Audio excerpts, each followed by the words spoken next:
Let her go. I say all the time. That's good. That's good. I got Ross saying it every now and then. That's awesome. Pretty great. Probably not. That's so cute. Start playing Zary, still small there. Okay. I gotta pull up my thing here. So, last we left off. What? Oh, okay. Thanks. Sorry. You guys had about a month's worth of time that had passed, where the wall had been progressing and worked on, kind of bringing you to a point where it looked like there needed to be more work on cutting trees down than there did actual work on the wall, just to clear room and space for it. During this time, everybody was basically contributing, doing something. Most everybody was working on the wall. Lyra was more helping kind of prepare meals and stuff, and then Steiner had his own dilemmas and kind of demons that he was battling on his own within the house there. He currently has going on still just kind of going forward with, but it's starting to dial back, it seems, getting a little bit more of a handle on it and processing it. With that, where Lyra began kind of helping assist with the meals and everything, started to introduce herself a bit more to you guys, as well as questioning some of the logistics as far as the village's food supply and how many animals of this and where vegetables and stuff come from. You guys progressively continued your watches at night. You had a pretty good system kind of set forth by Kane to make sure that this village itself was watched at all times from every angle possible, while also making sure people were sleeping and kind of having these rotations. Kane himself just being out and about nightly, doing his own check of the perimeter, making sure things were fine. During the watch that had occurred this previous night, and is still kind of continuing from that point, Brodier, you were kind of on this northwest portion of the, actually northeast. Dude doesn't even know what's going on, dude. Northwest. West. This is the northeast side. So on the northwest corner of the village itself, where there's this little gap in the forest, you're kind of in the area of the rocks, just looking around before you saw some sort of movement within the actual forest itself, like figure moving around or something. Having a torch going forward, kind of investigating it, you started to sweep the forest line, looking around, trying to find something. Not seeing anything immediately, you had turned around, and when you turned around and began to walk, you felt this kind of thud at the back of your head. It made contact, and it was a pretty hard swing, but just not hard enough. And looking at the person who made the swing, they probably didn't even possess enough strength to swing hard enough to actually render you unconscious, which is what it seemed they were attempting to do. For what reason, you were unsure, but when they did so, you turned around, transformed into the werebear form, and began holding at bay who you could see immediately in front of you was about 4 or so of these Hjalfgar individuals who began to attack, and then more started to come out of the trees, catching some people off guard that were running up to assist where they could hear the commotion coming from. I don't remember. Did you use the horn? Yes. Yes, okay. Sounding the horn, drawing attention to your location, people had started to make their way over there.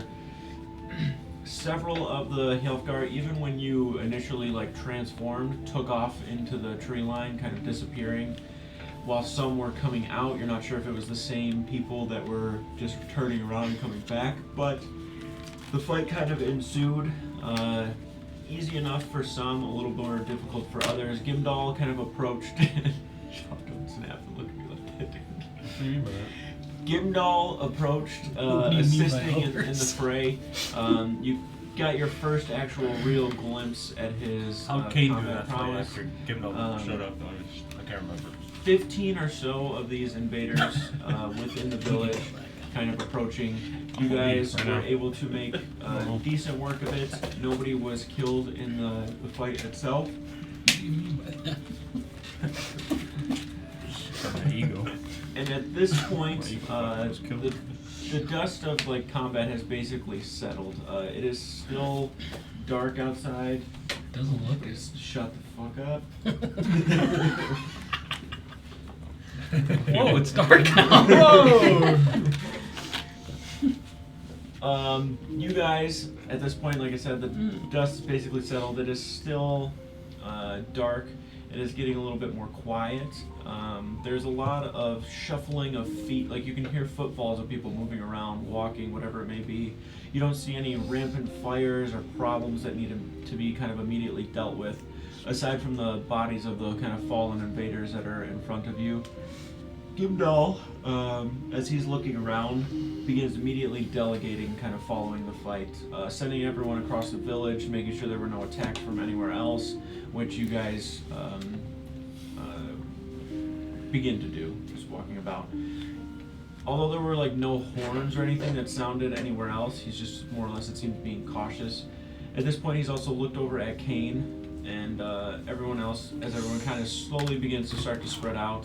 Looking at you, he's just, with me, and whoever was here on watch overnight, bring them. He turns around and begins to walk away. He's gonna embarrass you in front of everyone. Grounded. Go to your room. I'm assuming I was close, so I'd probably follow, right? I wasn't on watch technically. I don't know if I've been delegated to go and do anything. Okay. Did Rolf ever get those guys at the part of the wall that was actually built? Yeah, I mean, you're not sure because you started to go the other direction, but Dude, he's he a took dog, off that man. way. He took off that way to get help. Don't get mad at him, dude. I just want him to make sure. Dog, man. I'm not mad at him. I was just We can curious. get it wrong. Dude. If he did what he was supposed to, he gets a treat. So yeah. basically, Treat like, anyway, when you just guys for are being over a in this dog. corner, Doggy Kane, as he looks around to try to, you knew Brodir was here, like he was supposed to be over on this side watching.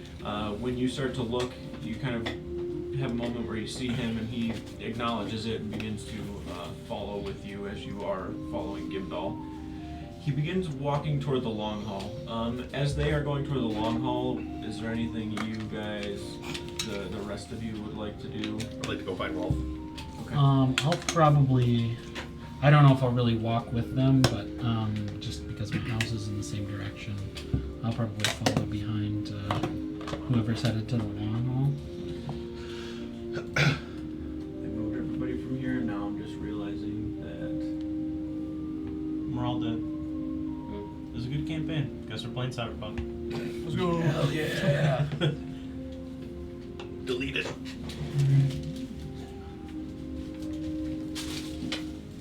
Almost. Oh, I'm Almost. over already. I think it would have been goaltending. You got the basket out of the way.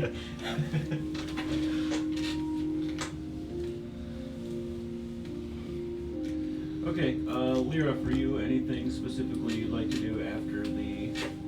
Yeah, so I realized Arkin and Dexon kind of just disappeared, like, during combat last time because I completely forgot about them. Yeah. I'll just check on them, maybe see if Kaimane's anywhere too, or, like, just keep Okay. my eye out for anybody. Got it.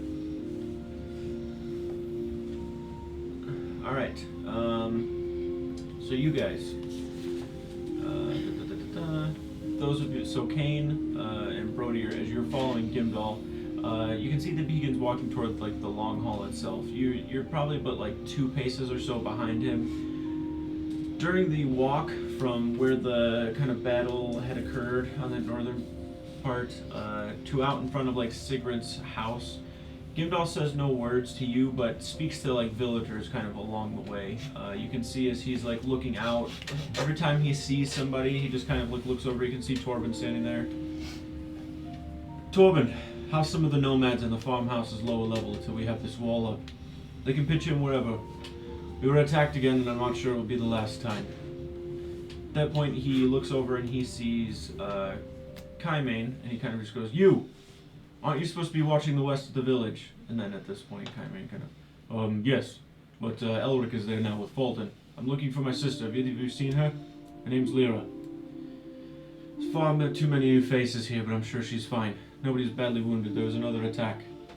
And at that point, Kaimane kind of goes past them, walking in the direction that you were.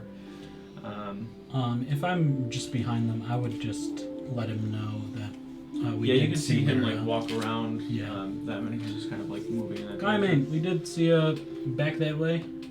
Oh, all right. Thank you. And he kind of goes past you as well, looking for her. At this point, you can see Gimdall walking with a little bit of urgency. More people kind of begin to appear as he's like talking to Kaime very quickly. He realizes there's not much time for small talk, so he's saying like the line of saying basically there's far too many faces. He doesn't really know. He begins to wander more toward the long hall, and as he does, there's a few more people walking around, looking as they try to stay out of sight, mostly trying to figure out what's going on exactly. You don't recognize any of them to be from Kjarvine, so you know that they're probably the nomads that kind of had come here. You there, go to the river. Tell Agrin to sweep the riverbank. Do not go alone. Nobody to go alone. Most people begin to appear from their tents and homes, kind of making their way toward the long hall. At that point, Gimdall gets everyone's attention, basically, kind of putting his hands up to draw attention to him in a way. Everyone, sweep the village. Ensure everyone is accounted for, and no one slipped through. Pair up and spread out. He walks once more with kind of this urgency and deliberation as he heads in toward the long hall, where you can see Ragnvald is near the throne, kind of axe in hand, and beside him is Zalfjorn.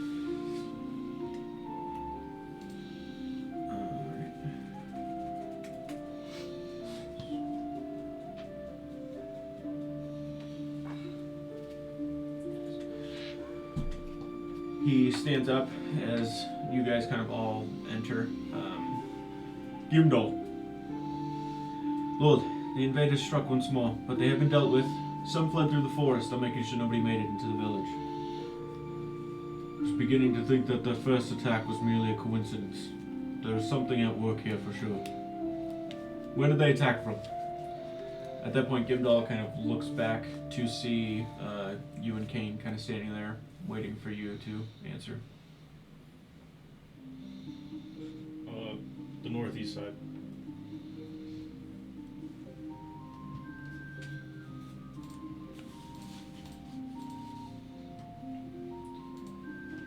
As he's kind of sitting there looking, there's a kind of moment of like him sitting there reflecting in a way, like kind of thinking.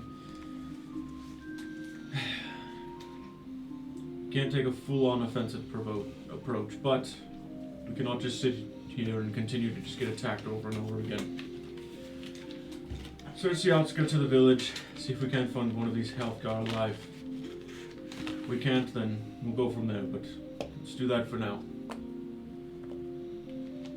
Any issues anywhere else? Or was it just the one portion? For now, that's all we know. Very well. Gimdall, stay here. We need to speak with you for a moment. He turns around, kind of looks at you for a moment, looks at Brodier, and then turns back to the Jarl, in a way just kind of dismissing the two of you very quickly. It all seems to happen very fast, of walking and doing everything.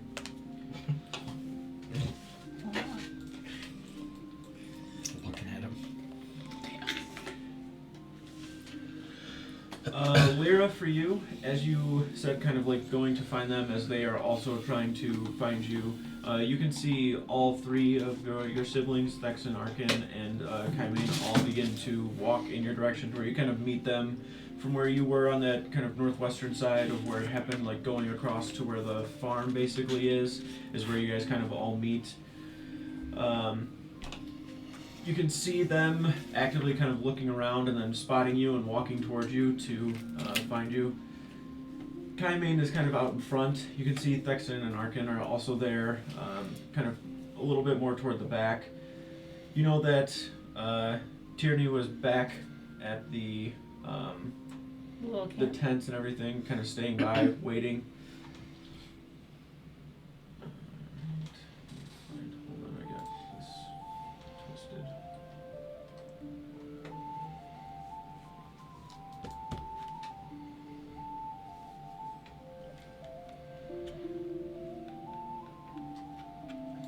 Yeah, it would have been both Tierney and Serenity back at your guys' tents waiting there. Cammy walks up. You alright? Yeah, are you? Yeah. I tried to come as quick as I could, but I was held up on the west side there. I found them running this way as well. They just weren't as fast as you to get here. Tyranny, Serenity. Oh yeah, they're in the back. Oh my gosh. I'm sorry. They're back at camp. Right. Well, let's head back that way then. Check on them. At that point, you begin walking over toward where your tents are. When you get back to there, you can see Kaimane begins like looking around for both Tyranny and Serenity, who should have been kind of waiting and watching over Dias. Kaimane calls out, Tyranny, Serenity, safe. Come on out. Expecting both of them to exit. You do watch Serenity kind of exit the tent, opening it up, looking out. He walks over toward Tyranny's tent, kind of opening up the side of it as well. He looks to you for a second and then walks over to the tent that Dias is in and kind of opens the curtain, checking that he's, there and like maybe that she was in there as well. Tyranny's not here. I don't know where she went. He looks over toward Serenity, who's just kind of looking, and she just makes a Strange. figure. Not sure. I thought she went with you guys. I will look for her. Alright, I'll stay here then. Make sure they're fine. If you would, go ahead and make a either survival or perception check, whichever one you want. Got it. In a minute here.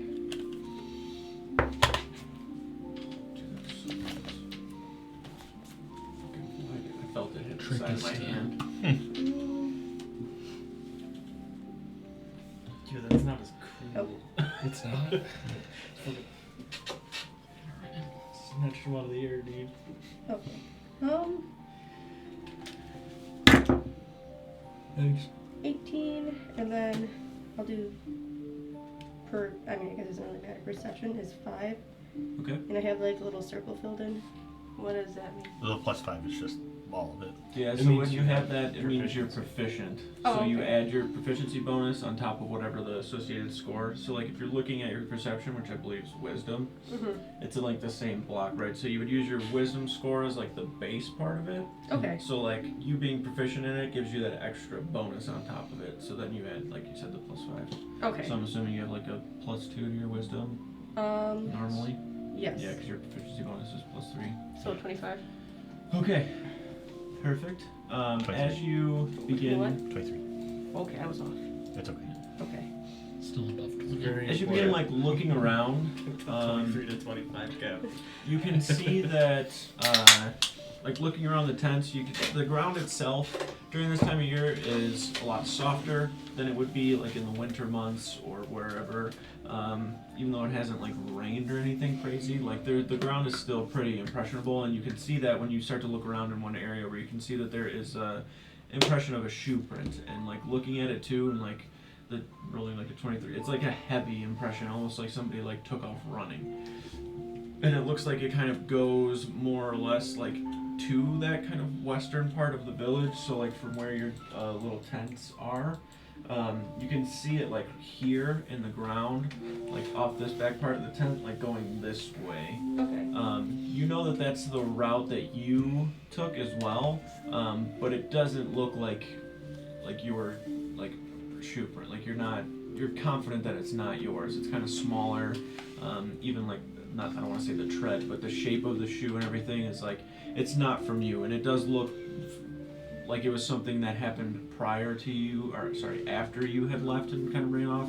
It just draws your attention to it very quickly to where that's the only thing in this direction, like from the tents, and you actually start to look more and you can see where your kind of footprints like go off toward the, like when you start to follow this trail, you can see this one kind of goes in toward the forest more, while yours like actually followed the tree line itself, like behind to, yours was taking more of a direct route to that northwest, while this one's like breaking off into the actual like forest itself.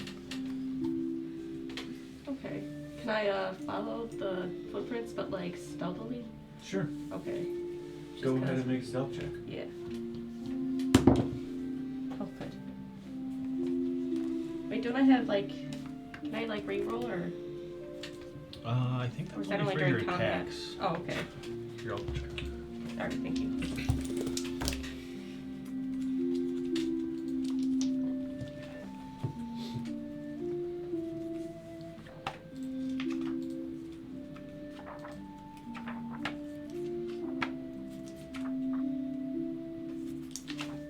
Who are you? A rogue? Mhm. What is that ability even called? Rogan. Rogan. Yeah. Joe Rogan. I knew he was a rouge all along. I don't know if I wrote it down. He's definitely a fighter. Joe Rogue. Found my next character's name. Yeah. It's an MMA fight, dude. You can use a psionic die if you fail an ability check using a skill or tool with which you have proficiency. So I don't know if you have proficiency. In stealth? I do. Yeah. I have like You can I roll put my one. life double on it. proficiency. You can roll one psionic die and add the number rolled to the check, potentially turning failure into success. The die is expended only if the roll then succeeds. So I mean, you can just roll that for free right now. It's a D8 for you. Huh? You get to roll one D8. And you get to add that to whatever your D20 roll was, plus your stealth.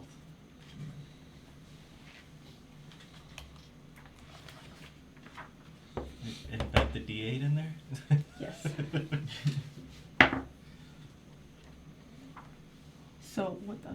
So I think it's a 7, but I'm not. I do too. Hold on. Oh no, that's definitely a 1. Okay. So Looked like a I rolled a 3 plus that 1, so that's 4. And then I have like double proficiency in stealth, Yep. So just whatever the number is there. so 11.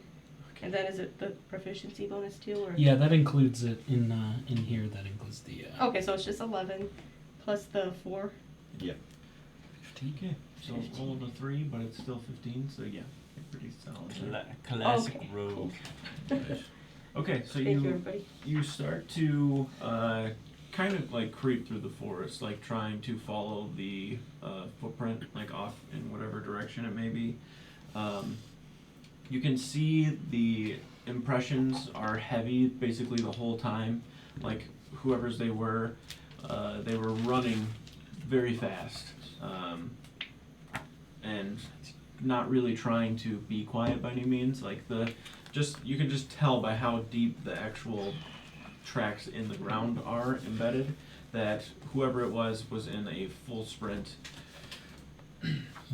Once you begin to follow them, you can see that there is, like, you actually get to a point where maybe, I'd say like 30 yards into the actual forest where you start to catch up, well, not catch up, but you start to pick up on what you can see is another set of prints that are in the actual forest as well, kind of leading away from the village, kind of going more west.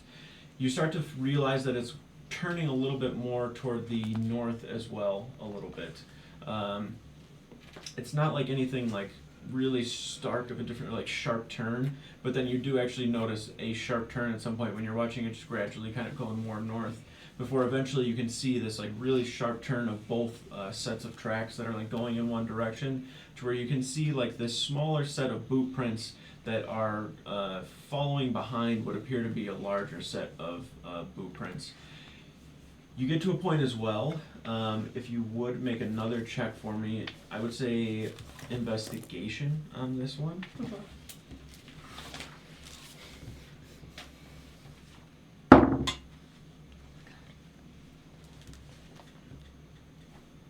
Oh my god.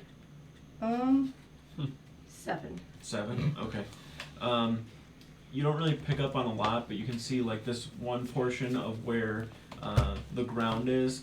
It looks a little bit disturbed. Like it's not just like this natural. Like the path you have been taking has just been like forest, right? Like there's not a lot, but like you go to one spot where it looks like the ground, like where you're following the tracks, is a little bit like muddled up and like moved around, and there's stuff pushed about, and then they pick up again, like the tracks themselves, and then continue more into the forest. And it's still two sets, like one larger set of prints and one smaller set that are following one behind the other. Probably 3 or 4 minutes once you actually like get 30 yards or so into the forest, when you start to turn more toward the northwest to where you're not like super far outside of the village. Like it would have had to pass like the seer's hut here and like moving forward kind of toward the north, and then it was like deep into here and then starting to go north to where you're probably about here, like on this outer portion, to where you're not far from like the village at all. Once you start to make your way in that direction, the footprints start to kind of slow down a little bit. And where you're watching the print, you start to see from like the moonlight that's coming in, almost like water is like illuminated on the ground in a way. Like you can see this like liquid on the ground, but there's not any part of like a puddle. It's not like huge, like it's puddle-like by any means. It just looks like this liquid that's like kind of being illuminated, and it causes you to kind of bend down and look at it, and you immediately recognize it to be like blood, like pretty heavy drips of blood that are kind of dropping down onto the ground itself. And they start to get more and more prevalent, like as you are following it, to where you're finding like this kind of big pool of it. Kind of heart starts to race a little bit as you're starting to get a little worried and concerned, and you go a little bit further to where you can see this like almost like dragging line of blood that's going in one direction. You can't really see the footprints really well anymore because it almost looks like something was dragging through the ground as opposed to like stepping and walking. But every now and then you do see a smaller boot print, and then you do see a boot print of like that larger foot. When you're looking at the prints also, you notice that both of the feet from the smaller set of prints are there, but then when you start to look, you can only see the right one of the larger boot prints is like showing up. And you're trying to like piece everything together and see what's going on, but you can still see that drag mark. You still see this large trail of blood that's like following behind it. Eventually you get to a point where there's not really a clearing. There's no like, it's really dense forest, so like your line of like sight, like you're, as far as you can see out, is probably no more than 10 feet at any given moment, just because of how heavy the trees are and like everything around you, to where like you can't see far ahead, so you're constantly like peeking around a tree and then moving up more and then like kind of staying hidden while still trying to follow like where the tracks are. And you can see how much they start to weave and like turn, and without the light kind of shining in, like the moonlight, like you're having to really like get low to the ground and like look to try to see where the impressions of the tracks are. But it gets to a point where that drag and that trail of blood makes it really easy to start following it. You can see it kind of weaving through and like moving around. As you're like doing that as well, and like kind of looking down and looking up at the trees, the way the moonlight's coming in as well, you catch this brief glimpse of that same kind of blood like on the tree itself, like from what looks like maybe like a hand or something dragging on there. You begin to kind of like I said, worry, maybe even pick up the pace a little bit as you're trying to catch up to whatever it is that you are going to be dealing with, or whatever it is that you think could possibly be awaiting for you at the end of this trail. I feel like I can't hear the ambiance. The crickets. Dude, I thought that was outside. The thing you were It's thinking crazy. of, Ash, is Savage Attacker. Yeah. That allows you to reroll your damage dice Yeah. once per turn. That'd be cool if you could just do that, without having You to attack. eventually, as you're weaving through the trees, you get to a point where you can see the trail, and you start to actually hear like heavy breathing. Like you feel like the presence of somebody else like nearby, like almost like that weird feeling when you can feel somebody like enter a room in a way, like you feel somebody else around, like you don't know if it's just like this background noise of them breathing or moving around or whatever it is, but you can feel somebody like nearby. Are you still trying to like be quiet and Oh, speak yeah. up to whatever? Oh Okay, yeah, what the hell perfect. is that? Yeah. So you kind of peek around a tree, and as you do, you can see standing there is Tyranny. You can see the kind of back of her, like her back. Like you don't see her looking at you. She's like looking forward. You can see one of her arms kind of like extended out, like really, really heavily, like shaking. She has her short black hair, like you can see. She's kind of smaller. You know, she's not very tall, but she's still like standing there. You can see her all black clothing. She's kind of just like this silhouette right now because she wears pretty like similar clothing to you as well as like the cloak that she wears. And she's just sitting there like holding her arm out, holding something in her hand. You can see from her hand, like where her hand's at, like at the bottom part, like where her palm meets her pinky, there's just like blood kind of like dripping from that, and she's just like holding out in front of her something. You don't see immediately like what's in front of her just because of how tight in quarters like the trees and everything are. So you're basically like, there's like a tree right in front of you that you've just peeked around, and you can see her standing maybe like 4 feet in front of you, and then there's a couple of other trees that have this like kind of dense pocket that's made, and she's just like pointing out basically toward that.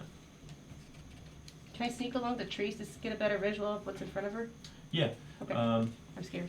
Make one more stealth check. Okay, I'm using the phone for this one. Let's go.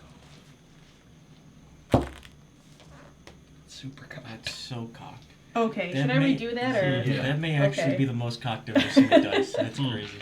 Yeah, I was gonna say if you want to set it on something more flat, I think Yeah, it's hold on, leaning hold on on, your yeah. tissues. There you go. Okay. Okay, I think that's a 19. Okay. So But you're gone. Yeah, invisible. Sweet. Plus 11, Okay. I think. yeah, I think okay. So 30. If my math is right. Dude, chill, dude. What the fuck was that, dude? Wait, what's the title of whatever you're playing? I need to know We how I'm need to know feeling. how we're feeling. Yeah.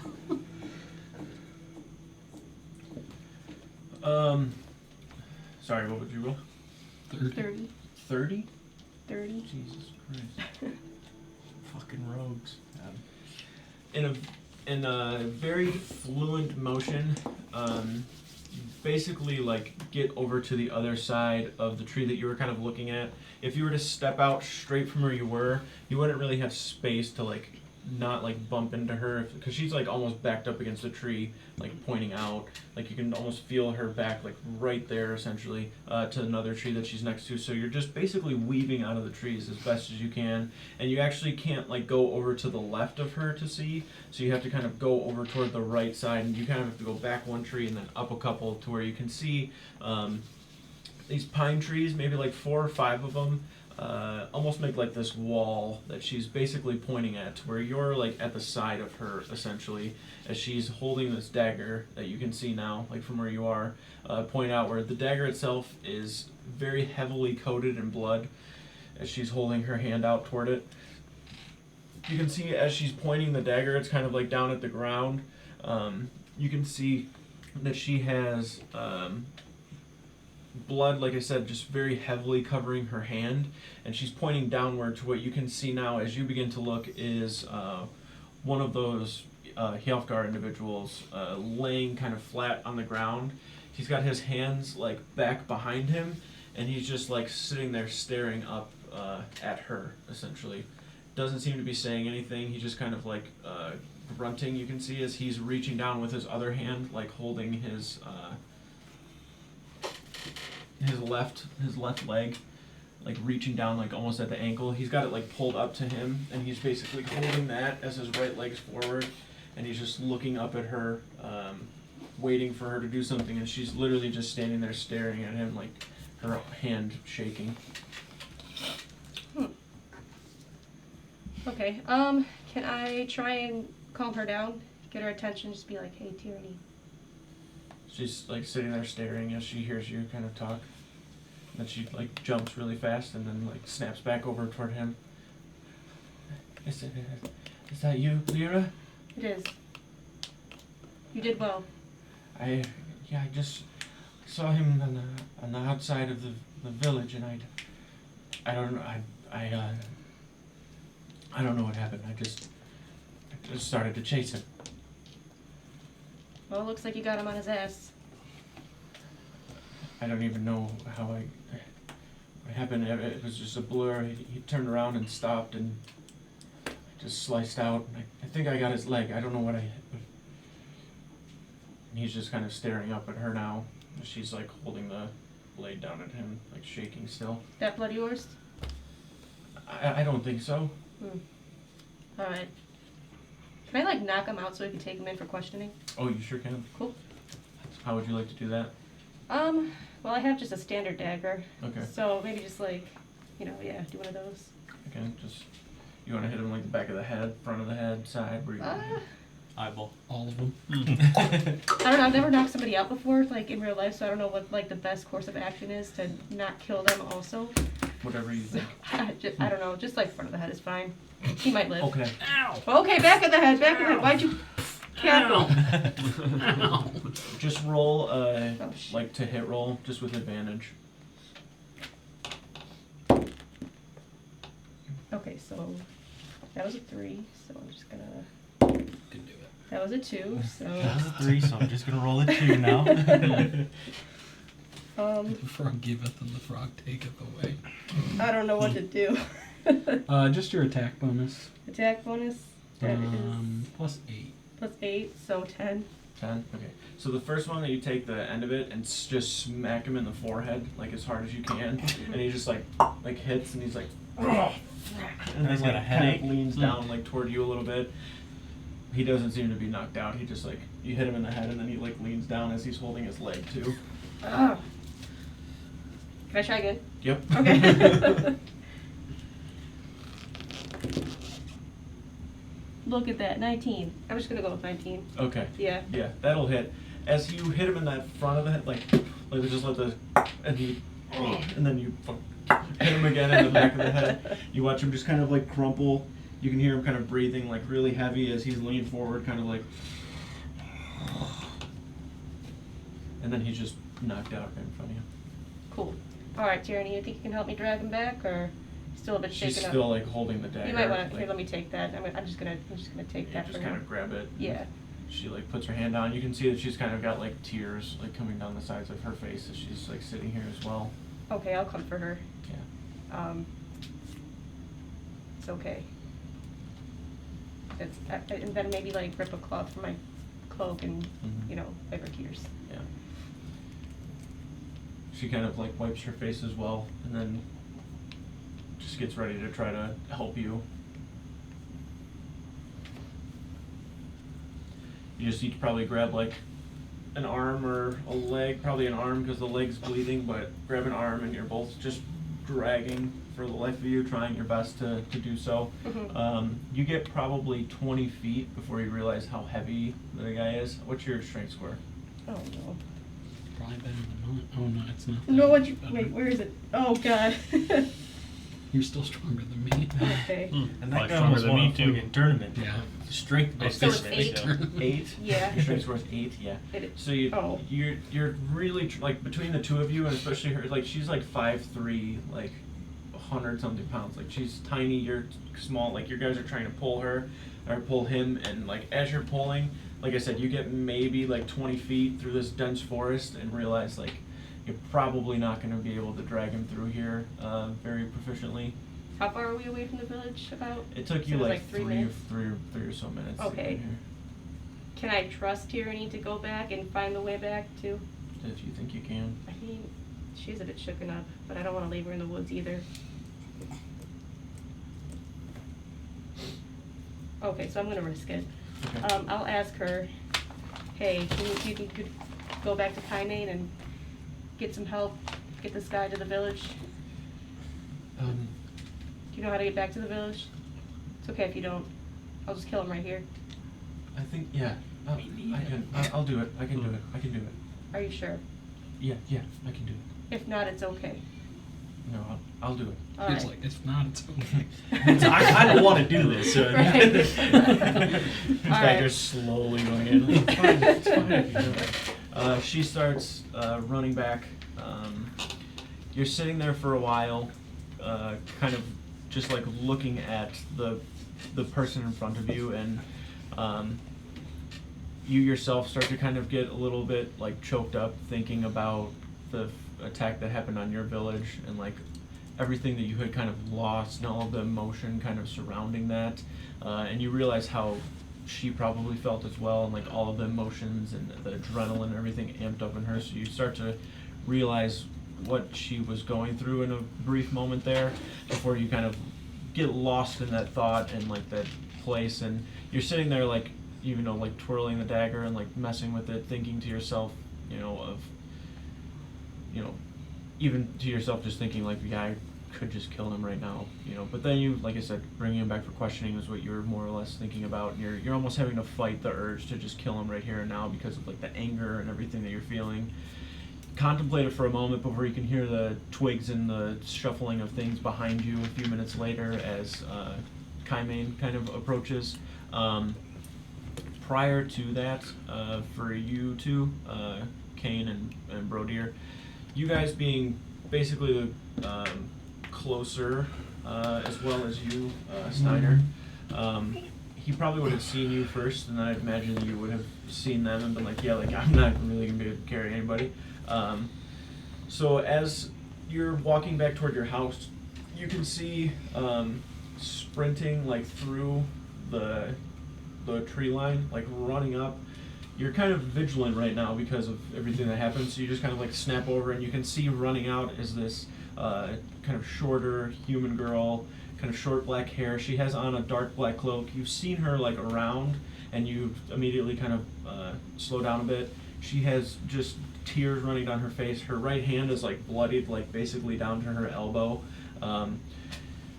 She's just kind of like standing there looking frantic for a moment. You all right?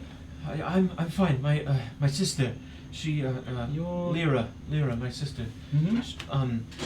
One of those men that were here. They're out in the forest. She's got one of them unconscious. She needs help. We're gonna drag him back. She wanted to. Take. It's gonna be all right. She grabs her hands and starts to like, kind of squeeze them together. We can go find your brother, and Kaimane, yeah. I'm sure he'll be able to help out. What I've seen where Kaimane went. Yeah, you know that their little village, like their little camp is set up right there next to your house, basically. So you can basically see him with an eye and earshot, like he's kind of right there. And then as you're looking over there, you kind of look over and you can see from the front of the long hall, both Brodier and Kane kind of exit. Okay, I'll just kind of give like a whistle for these two guys, and just give them like a come over here kind of thing. All right, let's go get Kaimane, and we'll go see about this person in the forest. All right. Okay. You're not hurt, are you? You're not cut? No, I don't think so. She's just kind of like looking at her hands, and you start to walk over that way. You can still see her kind of like squeezing her hands and almost like shaking, like the adrenaline is still there, like she's kind of amped up and just has these like little shakes and like tremors, and she's just. I'm just gonna kind of give a pat and just keep on breathing. Keep on breathing. She kind of, as she's shaking, leans in just a little bit, like. As you start walking over, Kaimane sees you guys walking up, and he's like kind of sitting around at the fire that's there before he like jumps up. Dude, you all right? He walks over, and she's just kind of like sitting there. He Seems okay, just a bit shaken. kind of grabs and looks at her and starts like grabbing her hands, and he's like, take a seat. She sits down.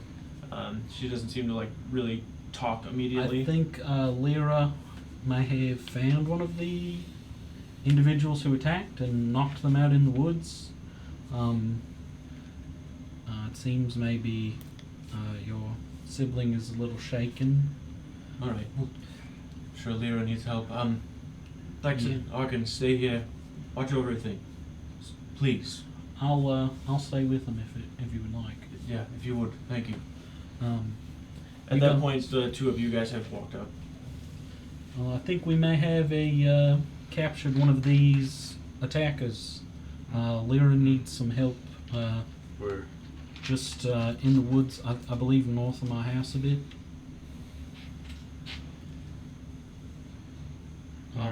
I'm not sure exactly. I would say, she could maybe Kaimane kind of back. like looks down.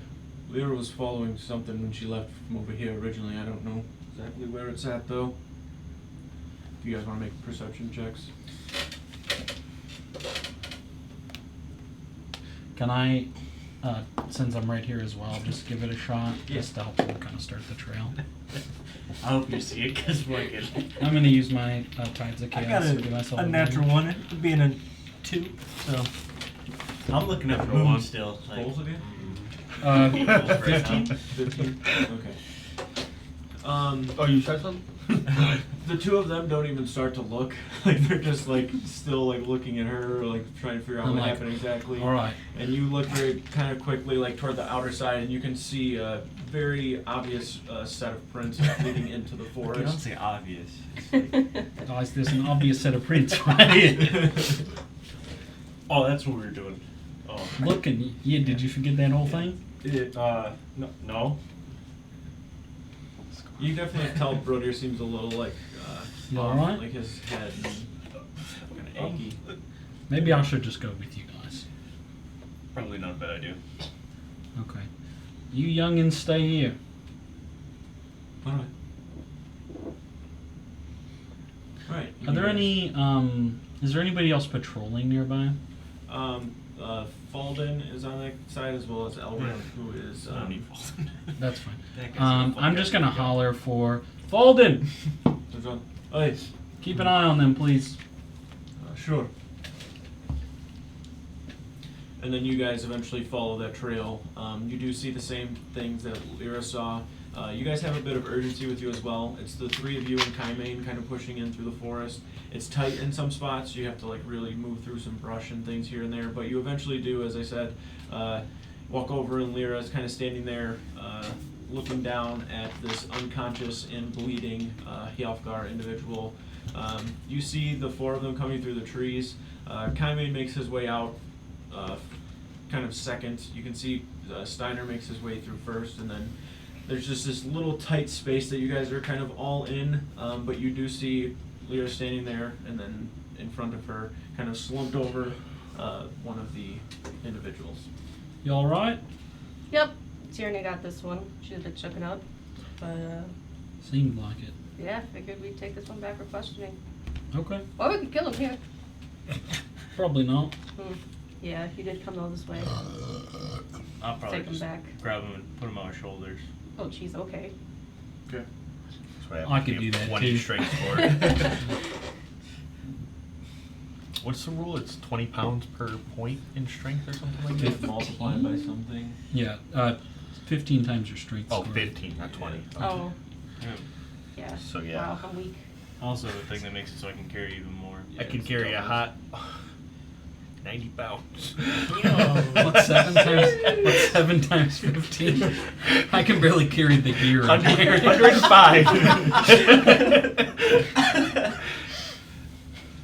I wake up in the morning and I grab my staff and I'm like, 10 staff ups a day. Guys, I think your carry weight's what, 600 pounds? Somewhere around there. 15, and then it's doubled because of the one. Why is my staff so heavy today? What? I know, they're in the wrong place, all of them, so. And then I can get okay. paid. Alright. As you guys are getting ready to bring them back, Doesn't have to do can with we D&D. do the, here, Do the can battle. you do the be right back thing? I gotta call. Be right back. Somebody We'll be else right can back, stand guys. There's probably questions about it. I'm gonna watch a Gumbus video. Be so.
So, got you guys within the forest. Start to all kind of head back. It's a pretty quick walk back. I mean, it takes you all of 4 minutes or so, especially knowing the path back. And you basically just walk straight east instead of following the trail, which cuts the time probably in half, if anything. What are you doing with said unconscious person? Should we take him to the Kill long him. hall? That's what I was thinking. Okay. To the long hall then. Give him my dice. He just like looks dejected. He's not like eye contact with people and stuff. Didn't even try to look at for the prints or anything. Yeah, I got you. I'm staring at the moon, he's staring at the ground, but just depressed. Stop looking up. You stop looking down. Life just sucked, man. Feel that. All right, mate. Kane's got the yips, dude. He's not gonna be able to hit anyone for the rest of the campaign. He has the what? The yips. Or the You never heard of the yips? You never heard of the yips? No, what's What that? is it? Pretty What's a sports guy? He doesn't even know what the yips are, dude. I thought that was from How I Met Your Mother. He's never. It had is one, from so- How I Met Your Mother, but it's a real thing. Oh, Never heard. It's like if you're like you play baseball, right? Yep. You're a hitter, you hit great, and then all of a sudden you just can't hit fucking anything, Oh. and then you like get in your head about it. And then you can't hit stuff And even then, more. yeah, and then it gets worse. It's Gotcha. the yips, Yeah. but then eventually you snap out of it. You're good. Okay. Gotcha. Sometimes you don't. No, that's Why'd you look at that's me not, like that? It's just called sucking. I was gonna say that's not the yips anymore. That's just you lost it. All right. You guys make your way back. Playing new characters again. If you want us to kill you, just say Kind the of word. quickly looks to you. I'll go back to the tents if you want to go with them. thank you. I will. See you soon. See you soon. You guys make your way into the side door of the long hall, kind of rode your over one shoulder with the individual. You make your way into the actual long hall where you can see Ragnvald is there, as well as Gimdall, Seafrun, Zalfjorn, Svala, a couple of other villagers kind of smattered throughout, as well as some of the nomads, and you also see the Has he just been dripping blood this entire time? Who? yeah. The guy whose leg is cut. Oh wow, we should have probably mended that. Eh. Oh well, if he dies, he dies. Yep. The Jarl from Kjaravheim, Jarl Sylvie, as well as the Seer Malida. Malik is in here. You can see Corin, who is one of the kind of nomad leader type individual. Kiva, who a couple of you have met, as well as Axe is in here. Just a kind of smattering of people inside of here. Before we do that, you started to walk over to find Ralph, who you do find. He is over kind of in the area, like when you come around the trees from He's where just standing you there were. barking at someone, trying to get him to Uh, help. Like, So you what's were wrong with you, dude? basically, I'll turn around. You basically like tucked over to here when you were originally kind of in this Yeah. spot.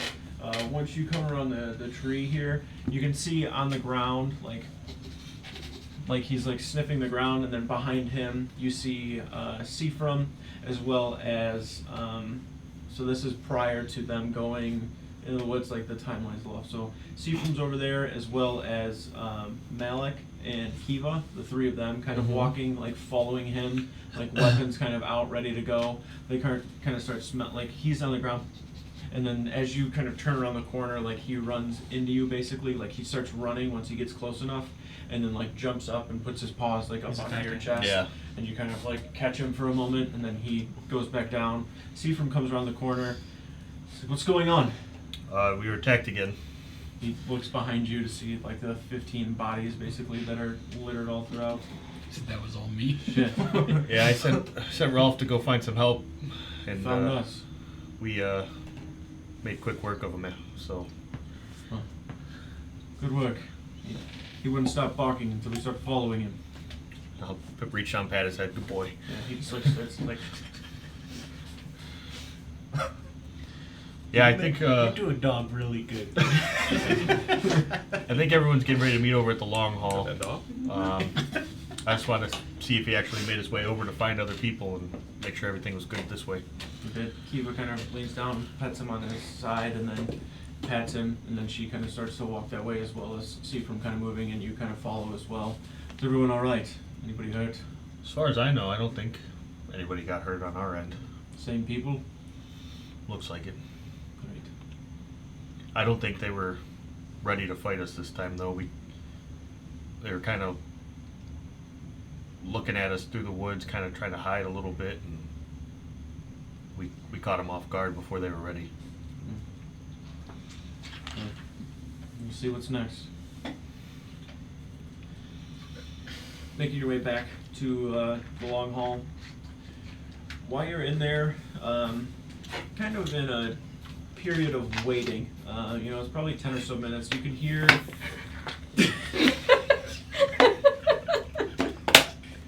Why did you do that? What are you doing over there, dude? Use your fucking head, dude. There's really not a lot going on inside the Long Hall. You hear random little talks about the Hjalfgar and kind of trying to get more information, essentially, is like what it's leaning toward. More and more people start to slowly make their way into the actual Long Hall itself. As I said, all those people I had kind of named. Before eventually walking in, you do see Brodier and everybody. So you guys now making your way inside. You look around and you can see basically everybody that's in here. Ragnvald doesn't really seem to get up, but he points over. You can see Gimdal's looking at him, and he kind of points, and Gimdal turns around. You guys holding the individual. What am I doing with them? He just points down to the ground in front of him. I just throw them down. Just kind of thuds. Even when you drop him onto the ground, and he has he just kind of starts to Go, you're gonna get me in trouble. Go. grunt and move around. Ragnvald at that point stands up. I'm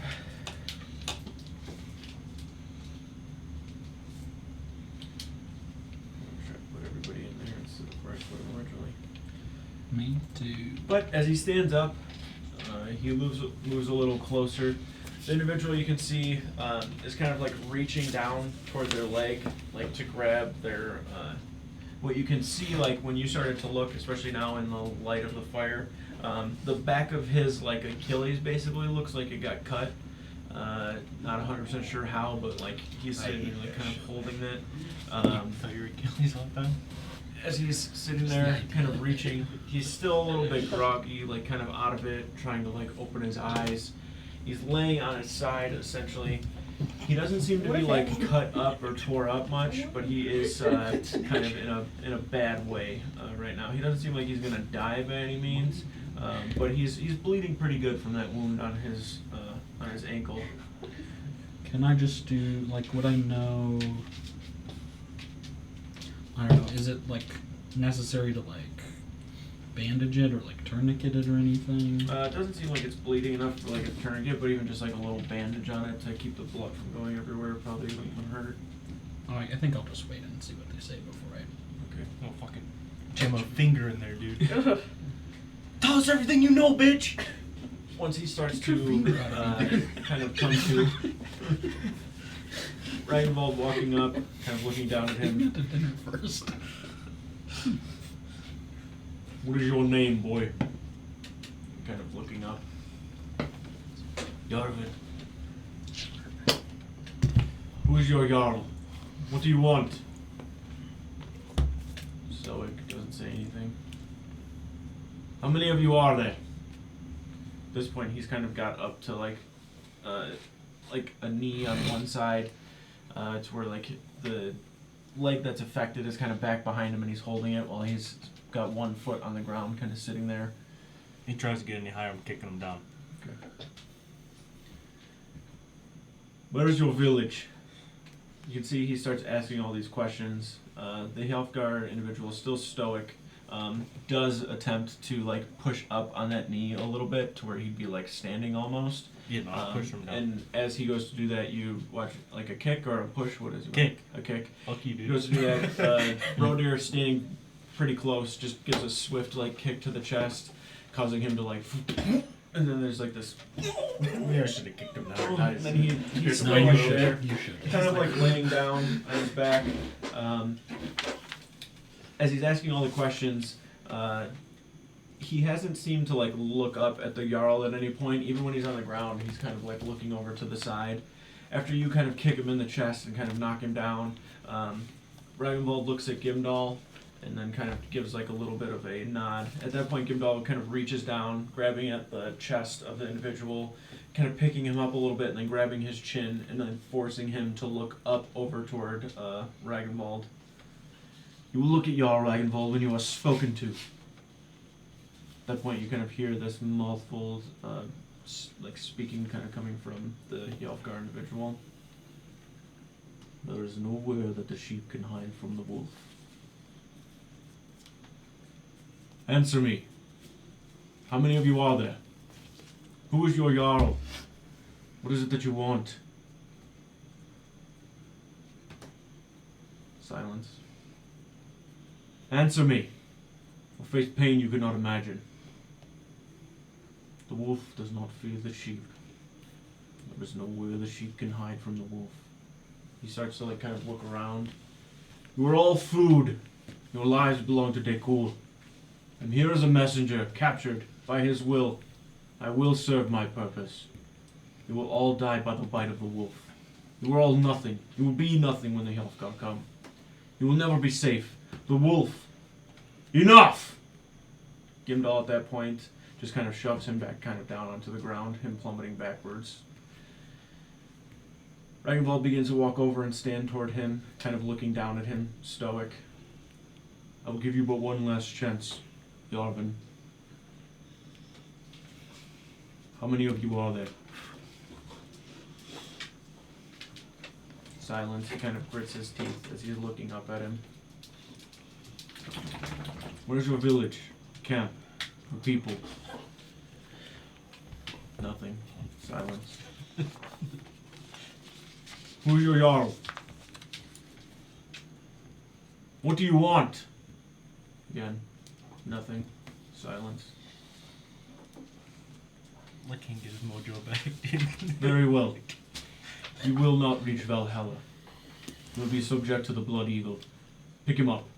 He kind of lifts his hand up like this, raising him up. You don't know what a blood eagle is? At that point, you No watch his word. eyes kind of open up a little bit. Like you watch a little bit of an expression before it fades, and you watch him just go into this very focused, like almost like giving up, but he just doesn't seem like he's going to give anybody any sort of pleasure in him being afraid or in pain or whatever it may be. Gimdall points to you, Rodir, as well as Kane. Each of you, grab an arm. Both of you kind of look over, grab an arm, and start to kind of like drag him out. At that point, Ragnvald begins walking as well.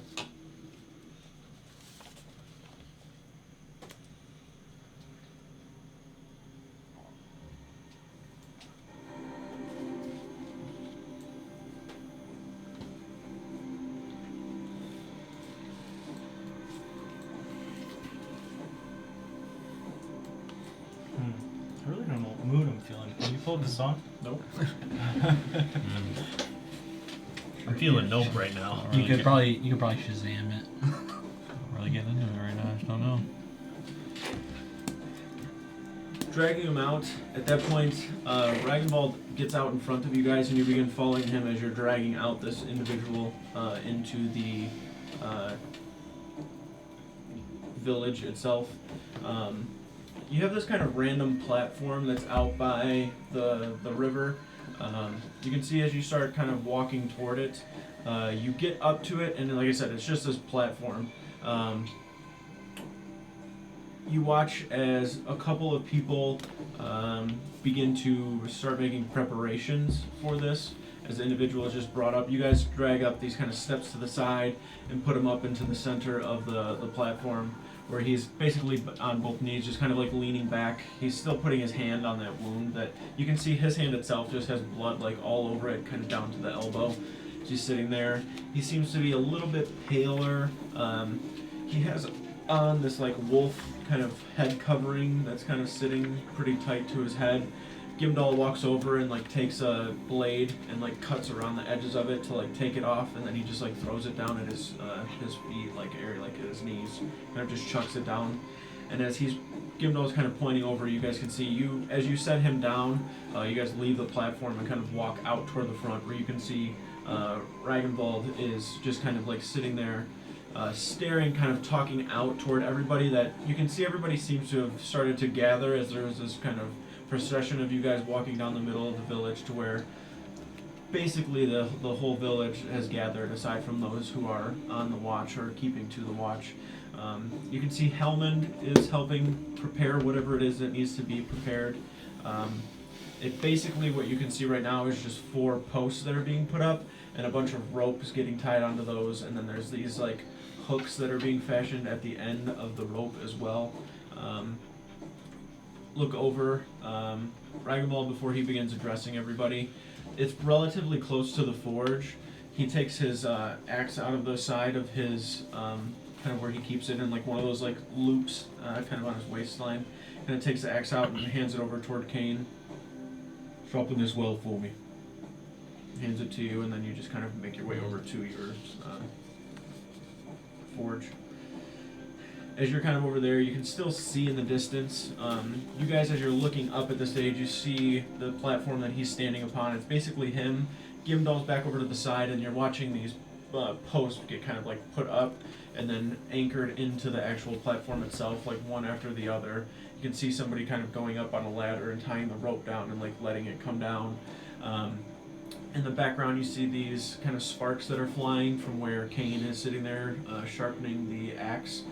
Before eventually like looking at it and seeing it, you just kind of like take it against the wood and shave like a really clean piece off of the top of something and know that it's quite sharp. To where you take it over to Ragnvald once more. He kind of reaches and grabs it and pops it into the belt loop. And do the paper test, dude? You did on the wood. Same thing. The medieval paper test. I don't know. Very nice, your sharp knives cuts paper, so. Knives ain't made like they used to be, okay?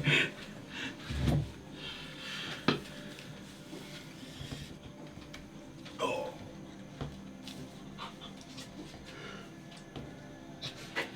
What's that movie you're doing your arm there? There is this silence that kind of befalls everything as the preparations are being made. You forgot about you, Sean. You don't matter. Ragnvald does begin to address everyone. Vikings, Skolovik of Kjarvine, nomads, we're all the same. There are certain virtues, tenets that we follow. This man, if you would call him that, behind me, does not follow these ways but calls himself Viking. He's a zealot, misled. It is time that we show him our ways.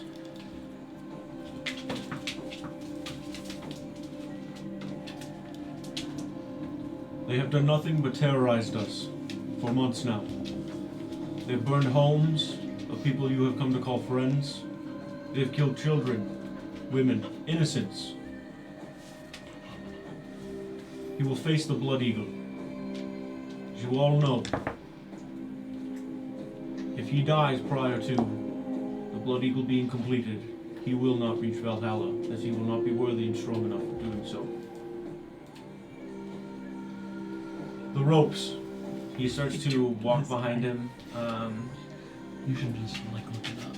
I'm gonna let you know it's gonna get graphic. Oh, fuck. And if Billy tells us it's gonna get graphic, it's about to be fucked. You ever watch the Saw movies? No. ever see Vikings? I was gonna say they do it in the show Vikings. First season, I think. One of the saw traps in like the beginning of like the 4th or 5th movie is basically a blood eagle, except it's way worse because the trap is hooked into the person's ribs. You don't even have to like look up images, just Google what it is. I'm more excited to hear Billy describe it. And then if I don't understand it when Billy describes it, then I'll Google it. It's pretty self-explanatory. Well, maybe not. I have a general idea of what I think it is. Okay. Prank. That's fucked up, dude. It's just a prank. That's one stand though. What a mean guy. She said, oh, the door's open. Convenient. Oh. We're old, Harper. Whoa! Year ago, she catches that every time. All right, hold on. Get out. It's like, did you try to lock All right, me Ned's out? yelling. Time to go. What the fuck? That's man? what she's That's talking some to you too, bullshit. dude. He's like, yo, you're a snitch. Stitches get stitches, bro. I said, I know where you sleep. You gotta go. Get your You nose gotta on go. the table too. We're done. I'm sorry. Dude, mind your business. You gotta go. We have a blood eagle to witness. Yeah, sorry. We had a political to witness. Listen, this is PG-13. You're not 13 yet. You gotta go. It's like, what about dog ears, though?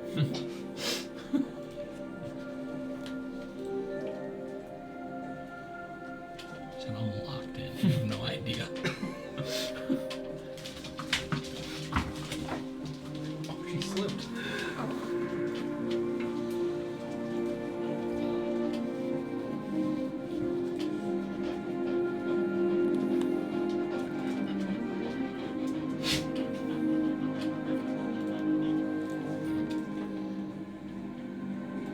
Just filling in the ground here, boys.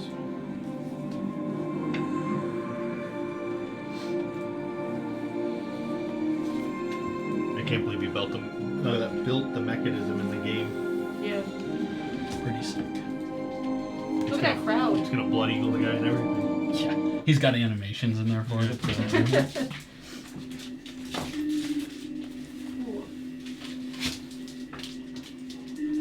How'd you lose, dude? Go on. Always loses. Out. They're excited about the blood eagle. They're celebrating. I'm sorry, Billy. Alright. Yeah, you fucked it up for the dogs. It's all your fault. You snitched on them too. He was getting kicked out anyway. Yeah, you're getting kicked out regardless. Nobody had anything to do with that. He did. He had some Brandon brand. started it though. I just played with the dog.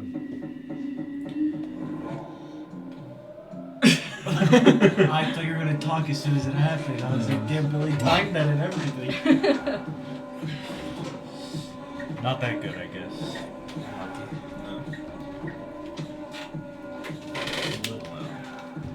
At this point, you see Ragabald walk behind the individual, and this entire thing, the process of it after he gives the speech in the beginning, is supposed to be silent. There's not supposed to be anything like people talking, making noise. Like, there are drums still out there. Drums are sick, alright? But people aren't like having discussion. There's not noise being made. There's no Drums sort are of sick. We're the village drummers.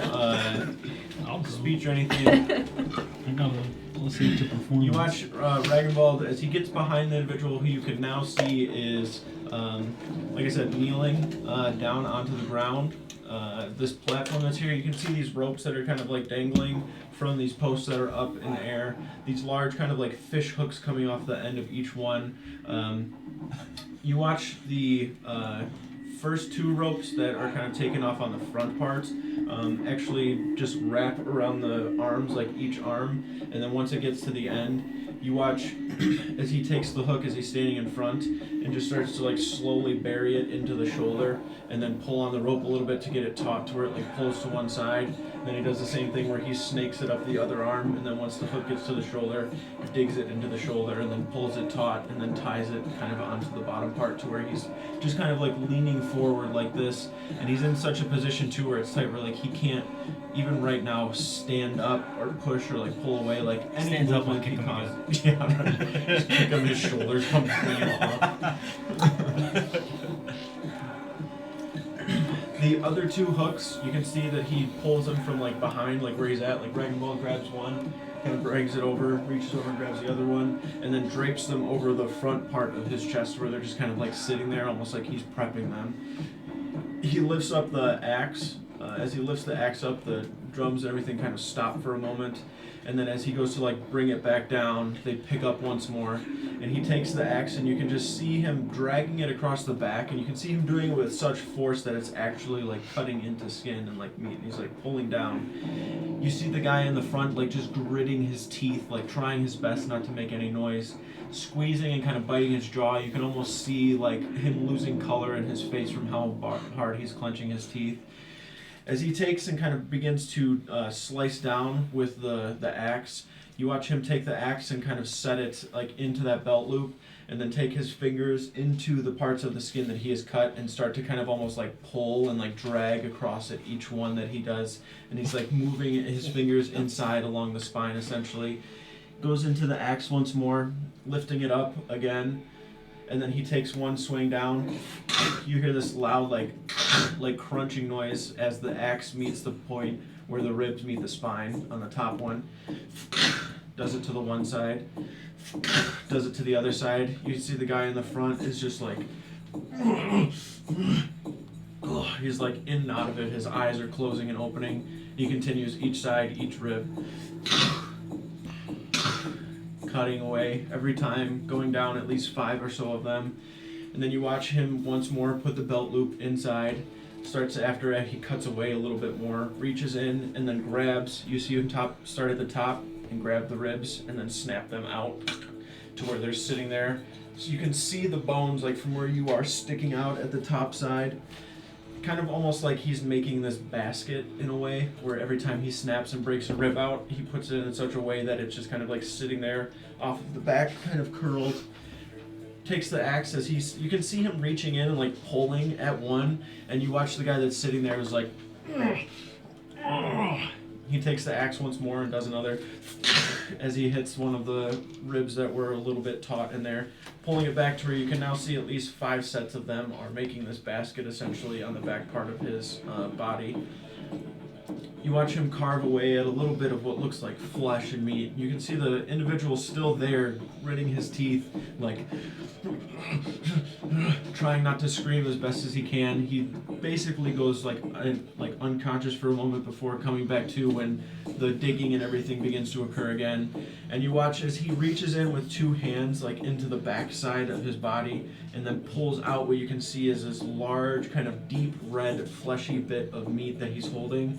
And you watch as he's holding it, you watch it expand and contract, expand and contract. And he takes it and sets it into one of the cases in which the rib is kind of sitting on one side to where you can see it like really quickly kind of with deep breaths. He reaches in and grabs another one, picking it up and setting it over to the side. You can see Ragnvald's hands just dripping with blood as you can see the lungs placed onto the back inside of the rib cage. Looking forward at the individual that's sitting there in front, Ragnvald takes up the axe, kind of holding it, places it once more into the side pocket before he walks around, looking down, leaning toward the individual, just staring at him. You see the guy like kind of not looking at him. He seems just completely out of it and gone. Weird. Fades instantly to the point where he is no longer like conscious, and you watch the lungs that are kind of expanding very quickly start to like become very, very slowed in its response. You can see blood just like dripping from the sides, and then you watch him take those last hooks and walk around toward the back where he like hooks into like the very meaty parts of where the spine and everything has been split open, pulls it taut to where it starts to just like peel back all of the flesh to where you can see as you're sitting in the front what looks like essentially wings from the front part of the individual. This just like torn back, fleshy canvas, essentially, that's in front, where the back part, where the ribs were and everything's just peeled back, and then the hooks that grab that last bit as he pulls it down and pulls it taut. Lifeless on this platform now, sitting there. He'll be left here as an example to any more of these Healthguard that come through. Can I keep looking at that? I'm looking at At that point, everybody begins to that. Sure is. slowly make their way away, walking away from the platform itself.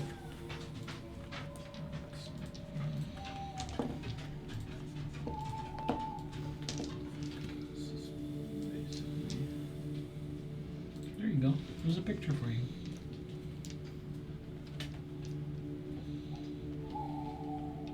That's fucked.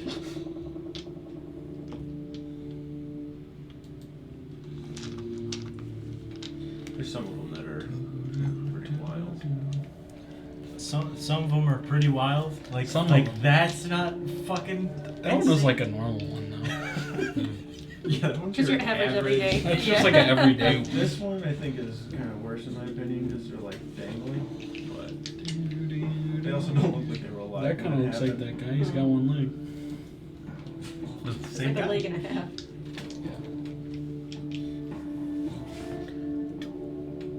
That was cute.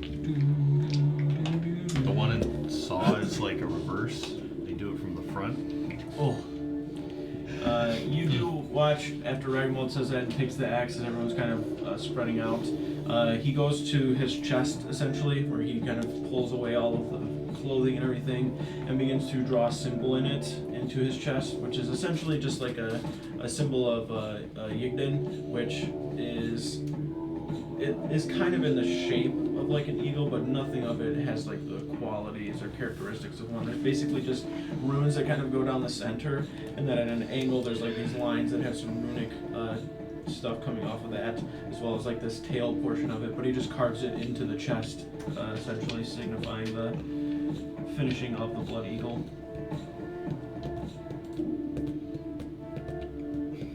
And everybody just kind of walks away and carries on with their days. It's like 2 a.m. Probably all fucking ecstatic, dude. Psychopaths. I would not say that was the word I would use.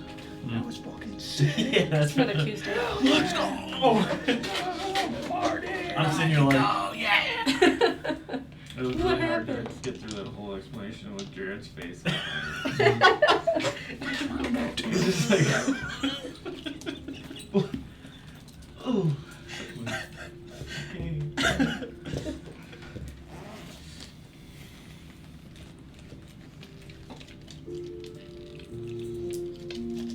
Twist his lungs. Oh, dude, it's a blood eagle, dude.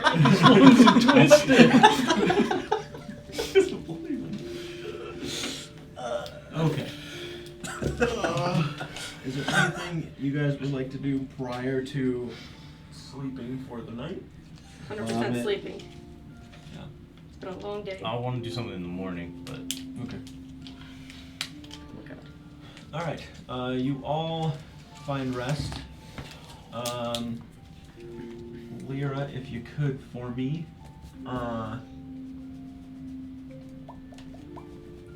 just make a wisdom save. Shit. Oh no. Okay, frog. Trust the frog. Frog, Frog's no. him. Oh, it was No, 17. frog's 17. him. It was 17. Okay. Go 17. frog. Yeah. Plus, I think it's 8. Plus a but, lot. you know. I think it's Wisdom. probably 2. Wisdom plus. Okay, we'll do 19.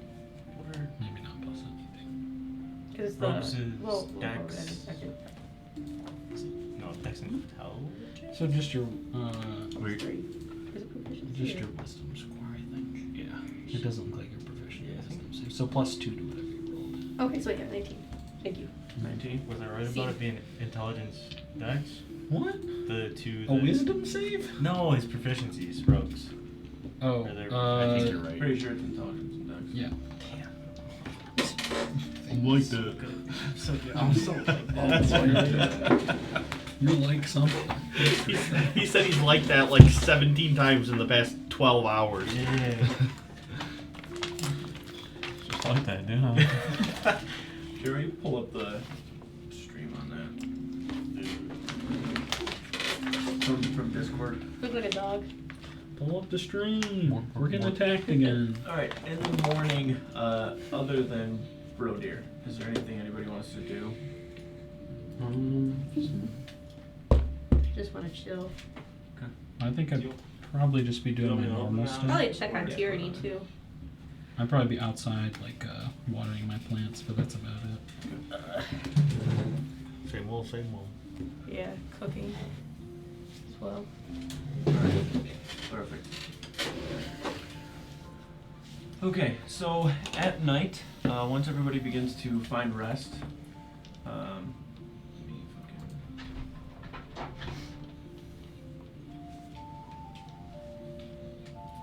1 second. You gonna fucking vacuum that one too? These are yours in one. What are they? Burners and Dr. Pepper. Oh. Maybe I'll take the Dr. Pepper. Yeah, that's it. Wrong one. Cool. Thank you. 1 second.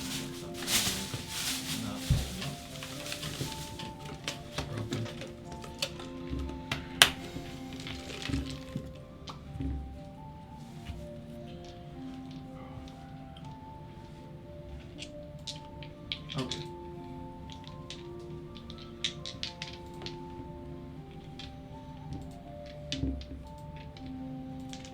These are cool dice. They're really heavy too. Where'd you get them? Say Amazon. Amazon. The Amazon rainforest. You went all the way to Amazon for those? Yeah, that's great. I forged them myself. In the Amazon? Did you do the mining?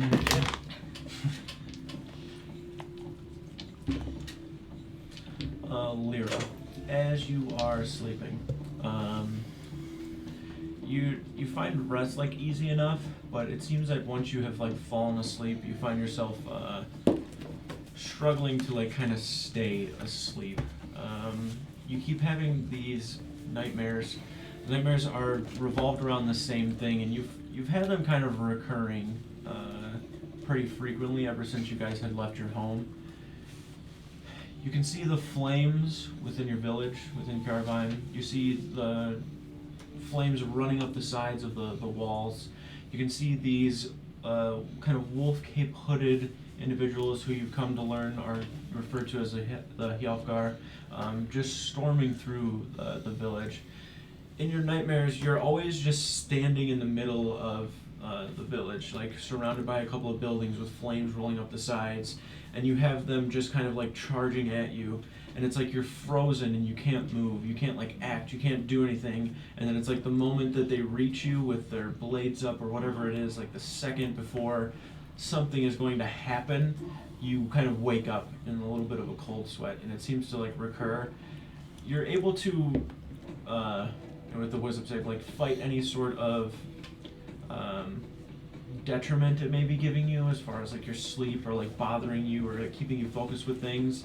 You're able to kind of focus on the task at hand, and you even wake up kind of early and start heading over to the long hall where you begin to help prepare like a meal for the morning for everybody. When you get there before Tilly and Astrid and Ayla, the three individuals that you had kind of met within the long hall the first time you started to cook meals. So you kind of have a bunch of stuff at your disposal to start cooking things on your own if you wish to do so.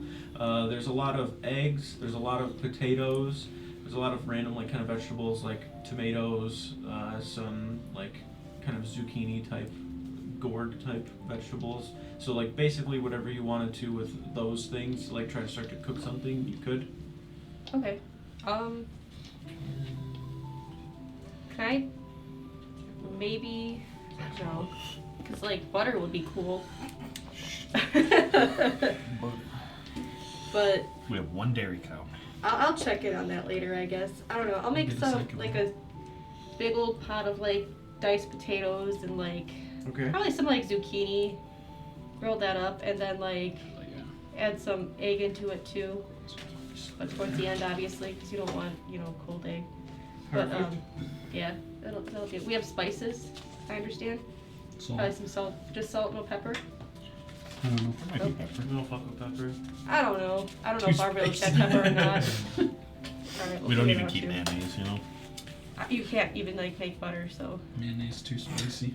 Mayonnaise is easier to make than butter. you would know. We got more eggs than we do milk. That's all I'm saying. Alright. Lots of eggs, no milk. Yeah, I'll just focus on prepping a giant breakfast for everybody. Okay.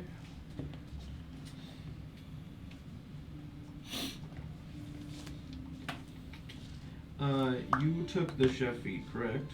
See. Okay. It also, I don't know if you did it or not, but it gives you an increase to your con or wisdom score by 1.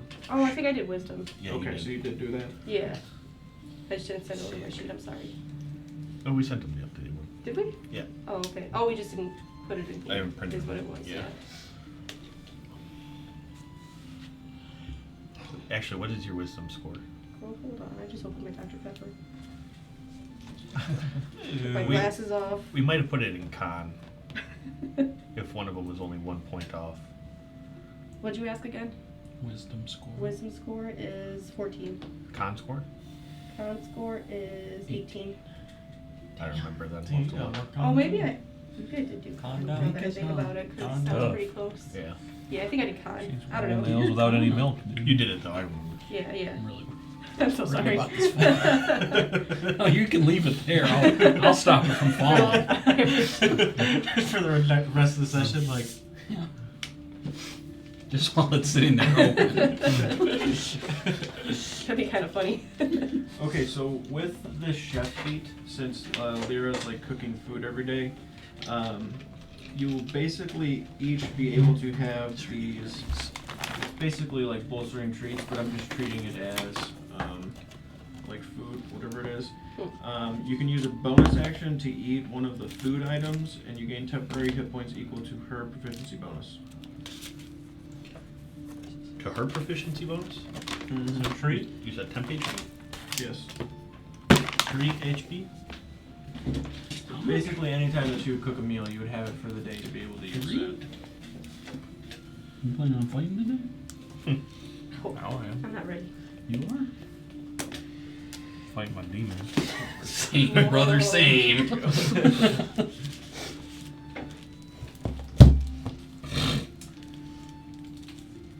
All right. So, yep, Lyra, you just begin to prepare the meal for the day. Yeah, when are we gonna Jimmy Johnson skull? Somebody actually pop one of those bad boys on here. Just random. Doesn't No. matter. You're not allowed to eat. Just one. It's unprofessional, dude. You're DMing. Oh my god. The end of each My snack's choices, dude. Just grab anything. He gets this one. It has been chosen. Counsel has spoken. Appreciate it. If you don't like it, you can put it. You want some meat patties, dude? Yeah, meat yeah, patty. just throw one on this bad boy. I don't care. You can grab it. You can grab it. And you can grab it. If I can put one on there. Meat yeah. patty. I'll grab one, throw it in my mouth, dude. A discus it? Throw Then when your I meat catch it, in it. I'm like, Toss my meat in your mouth, dude? you can throw your meat in my mouth anytime you want. Hell yeah. Brodier, after your last night of watch, the moon has kind of been crawling at the back of your mind. You can feel this kind of inevitable transformation that is coming, and there's a chance you could lose control, and you kind of realize that to a degree.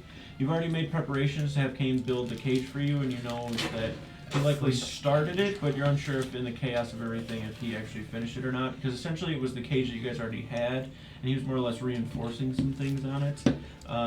Still, there's a lot of questions and uncertainties surrounding your condition, but the moon itself to you is a mystery, and you have had dreams of kind of Yggdrasil, of Uldric, of Daykhul. You can't really give it much thought as there's so much for you to prepare still, and with another attack occurring, these kind of tensions you can feel are really high amongst everybody, Everybody's constantly like looking out toward the trees. You put in a solid day of work, assisting moving wood and around, like kind of holding beams, the rough labor of like the farm work. This day that kind of had occurred, you know, when it's time for you to sleep, you find it without issue, you know. As you sleep though, the dreams that you're having are kind of erratic. You can see a Viking, one of the Hjalfgar, kind of standing in a field, an axe held down at his side, blood dripping from it. You can see him kind of lifting it slowly, pointing it straight ahead, and this resounding yell as he charges forward. And as he's kind of yelling, it's just kind of this like, that turns into more of like this, and you watch as this wolf kind of appears behind you. You can see a spectral kind of orange wolf towering behind him. They cool. And behind him you can see the moon itself. The man's still charging. Everything kind of turns into this shower of orange spiritual energy, disappearing from sight until the moon is all that lingers. You can see something calling something within you kind of out. Something you've gained a little bit of control over, but not really enough to feel free of that fear that it has. Kind of subsides. You wake up in a little bit of a sweat, sit up in the bed, and you can feel the moon kind of just beaming in through the window. Everything in your body tells you to look as your mind tries to fight it, and as you look up, you can feel your bones kind of ache slightly, the sharp shooting pain arch through your bloodstream. Your skin's like hot to the touch. You fall on all fours and kind of grit your teeth, and then once more there's this little brief pause where you're able to resist it as everything subsides. You kind of resist that, but you realize that come tomorrow night, it is more than likely not going to be able to be something you can hold at bay anymore. Up in the morning, Very convenient. I'm gonna go see Kane. That was already my plan. Can't imagine playing an animal character. Bunch of fucking Fair, no, it's weirdos. fair. Bunch of Never weirdos. seen you. Yeah. You would never do that. So. Not for old kids, man. Not for 4 or 5 years.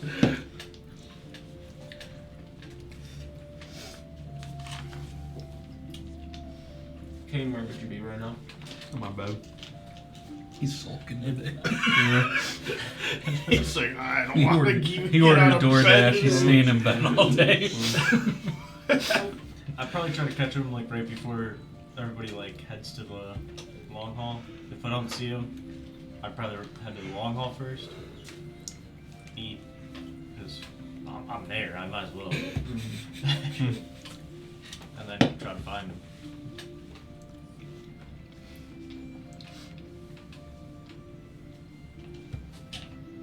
Scouring around the village, kind of looking in the normal spots that you'd think he was. His house is actually the last place you kind of check because he's been so out and about, I didn't even know like I had a house. like looking around. I don't anymore. I've never seen him sleep. He's always awake. You end up We've been on adventures together. Like in the village. at the Always forge, awake. kind of looking around. Everything out there doesn't look like it's been started yet. Like the forge isn't hot. Nothing's happening there. It's still relatively early in the morning, probably equivalent to like, 8:30, 9 o'clock or so. That's right. You can see his door is closed.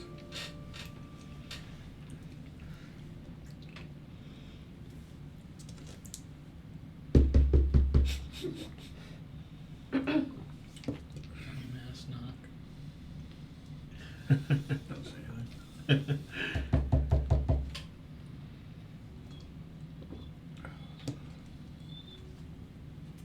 That's Got a him. dog in there? Ralph? He's like, I'm snuggling, but leave me alone. Kane? What? Yeah, deep voice in the morning. It's like, oh my god. That's what I did. Okay. You awake? God forbid he sleeps in once in a while. I was gonna go away if you were sleeping in it, you know? Slowly climb myself out. You hear shuffling around inside.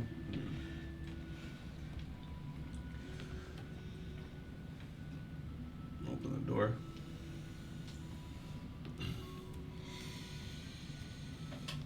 Yeah. You good? Yeah. What's up?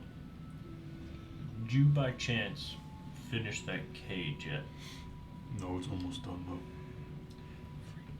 though. Do you think you could finish it today? Because getting a real big pull to the moon. I got it kind of last night, but I think tomorrow is probably the day. Yeah.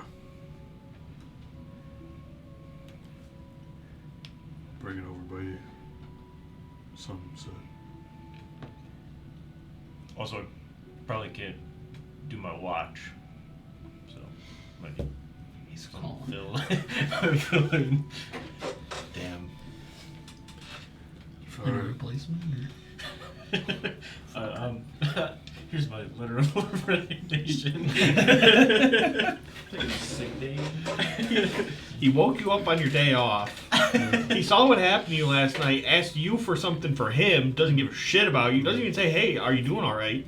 Yeah, he said, you good, and then didn't follow up at all. And then he calls off. Yeah. With no replacement. I'd fire this guy.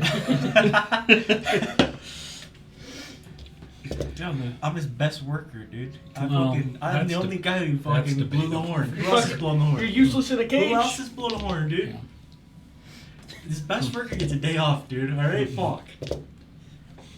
Taking the day off to tie yourself up in your freaky cage. Fuck it, I'm staying out of the cage. I'm gonna go and watch. Whatever. when I kill like 4 people in the village and they get exiled, I'm blaming you guys. You can't, you'll be the one who did it. I'll say the fucking voices in my head, you don't get it. It's like there's 5 people talking to me at all times. Fucking do it. You might be losing. What's that like? I did want to talk to you about something else, but it could probably wait till later. You seem a little tired. Sure. Alright. I just walk away. Close the door. Okay. Slams it. Fucker! I hate that guy! Gotta find somebody to fill in your You just hear clang. Knocks Door again. closes, pots and pans crashing in the background. Perfect by Linkin Park starts playing. Hey, Dad. He comes out, it's just like nothing happened. I'd probably actually head to Voltash's house. Tell him to make butter Yeah, true. correctly. That's what I'm coming Tell him to for. get on their dairy cow. Yeah. Go to the desert This or tastes wherever like they butter. frolic. You find Vocash. I'm gonna let them out really quick while you guys do that. I'll be literally right back. So you can... Alright. Well, if you're letting I'm them outside. out, leave the door open. You outside, dude? I'm tending to my animals, dude. Yeah, they're whining. Gotta make He more won't dice. throw the ball. The camels love playing ball. Aw.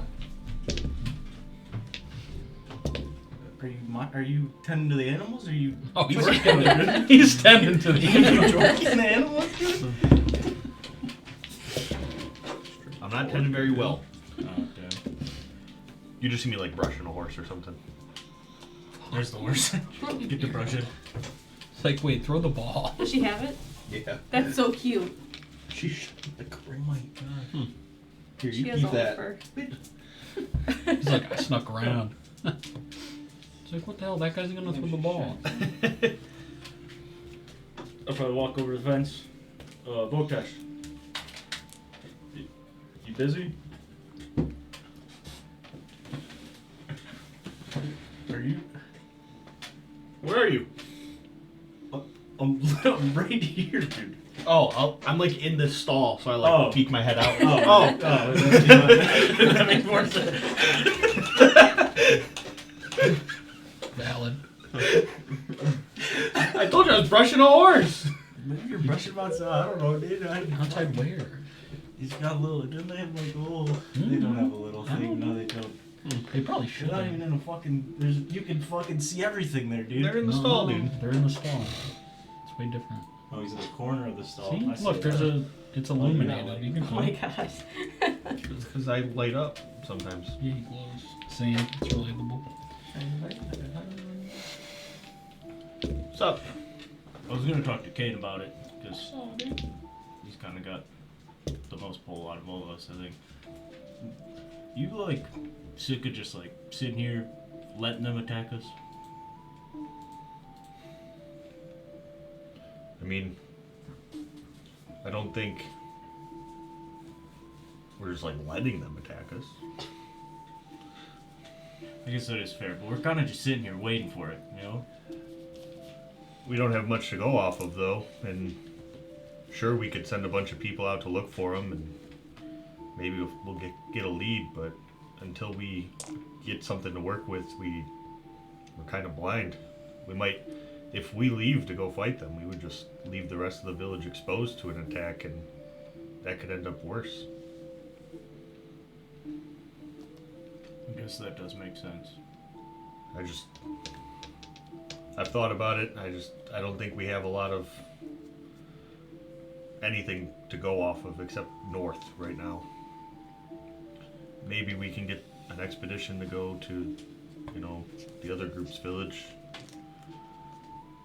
See if there's anything that way.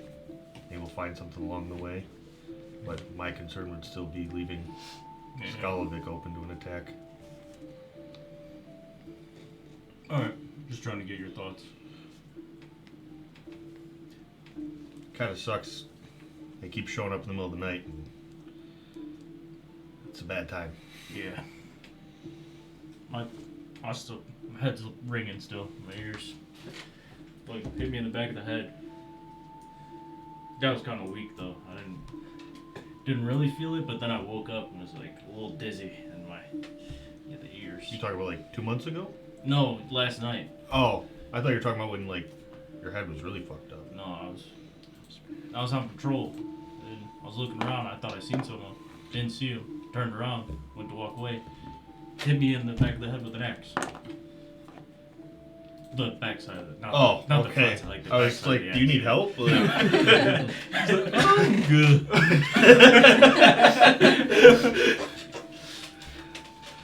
A little dizzy, but I'll Well, get over it. Take it easy today, and I think maybe if we have a chance, if you want to bring up your concerns with some of the other people, I'm interested to hear what other people have to say. Is Kate having a bad day? You seemed a little out of it. Hmm. Heard him knocking pans and shit over and yelling when I left.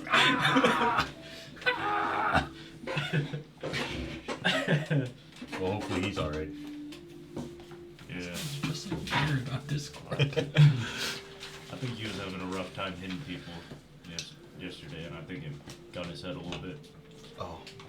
I didn't get over there until there were only 2 of them left or so. They keep bombarding my farm when they show up. It's really fucking annoying. There's like 4 of them at both times. Oh, there's people over here too? Yeah.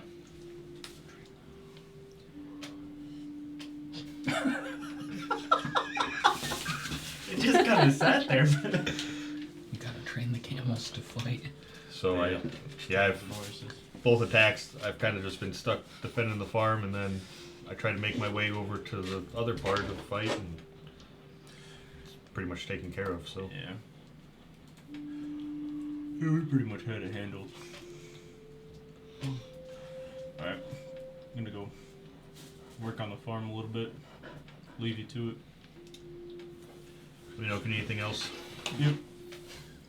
Turns around, there's just a big gash. Axe is still there. Yeah, that axe is still there. He's like, we're good. Now it's gone. Look what you did. It's like it's right there, dumbass. I turn will go around. farming. When you turn around to go toward the farm, you can just see like sitting there a dog looking at you. What was this thing? That's Rolf. Why is he staring at me? I don't know. Rolf! Sheep! And I like he like, and then takes off for the. That's kind of cool. He's a sheepdog, I guess. So that's his job. You like shave them? What is? He just keeps him herded. Oh, I guess it's because it'd be hard for him. You to see him shave over them. there with If if somebody's not watching their sheep, they can get a little unruly, and so He makes sweaters. Fuck my sweaters, dude. Sweaters. And glasses.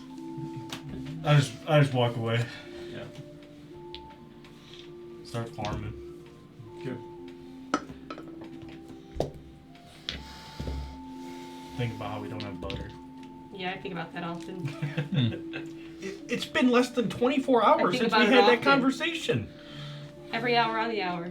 I think about us only having one dairy cow. I do too, actually. Yeah. Quite often. It's going to be a really bad time when the cow dies. The expedition's gotta go off. We gotta find a dairy cow and these Maybe two. motherfuckers, dude. We filled Even a gas bowl would be dairy fine. cows. Maybe we could get one from them. Bunch of baby cows. Just go raid. Calves. Steal their cats. I guess Billy did say they don't have cows, didn't he? We'd just be assholes. Oh. What was the name of Lyra's village? The one to the north of you or the south of you? The one that got burned down. Hold Valheim on. or Sorry. Kiervine? Kiervine? Carvine? Carvine. Do we know that that's what the name of it is? Oh, okay. Yes. Oh, okay. We did have cows. So where's the ball? I know it's there. She sees it. She's looking right at it. Get it.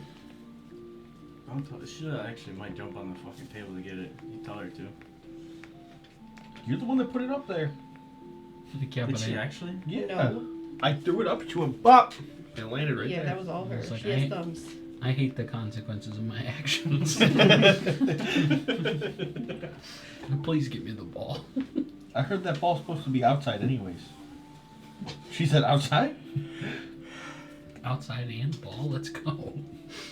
You're gonna come outside and throw the ball to me? You pretty much told her that you were gonna do that, so you got it. Look at those eyebrows.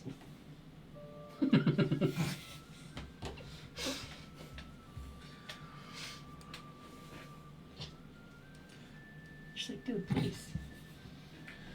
Alright. You guys kind of split off as Bugtash was already kind of up working. You just went and found him after speaking with Kane. Then headed over to the farm. The farm itself, there's a ton of people here like actually working on it. A lot of the strenuous labor of like lifting, most of that seems to be done, as a lot of the like spuds for the potatoes have already been placed in the ground. A lot of what's going on right now is people essentially watering things. You guys haven't really experienced much rain or anything lately, so you are having to take these large barrels that you have that have rain in them as reservoirs with like a little tap on them, filling those up and like watering things.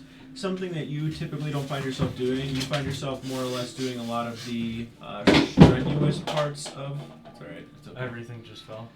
You Billy's- broke it. I know exactly what. Billy's fell off. 7,000 piece Lego set that was sitting there completed. Why'd you just leave it fell on his shoulder. If I put a 7,000 piece Lego set that I completed on that, I would deserve free. Yeah, that's true. He said, "Shit, I wanted to go out, dude." But at this point, you find it to where you have time to do things other than the farming part of stuff. You can work more on the wall. You can help chop trees down. See what Kane's progress with the cages later. Like working on that if he needs help. But like, Dude, I want to be a farmer too. Too bad. you can do. There's a lot of watering that needs to be done. But most of the Watering? that, like. You got your skill cape, dude. The farm is getting to a point, and it happens quite often, where it's a lot of just like checking on I'm it almost and letting just a it builder grow. in this fucking town, dude. Or village. Good. Go, go, Great go. away. Steve said, you still need one? No. Tell him yes. Toby dog, I hate him. Shut up. Really? Yep. Did you really? Yes, I did. Fuck that guy. I hate him. Ask Jared.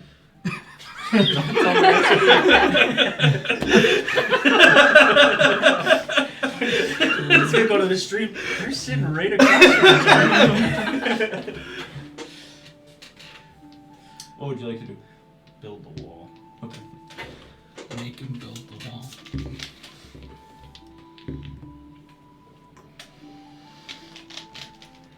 Once you make your way over there, you can see a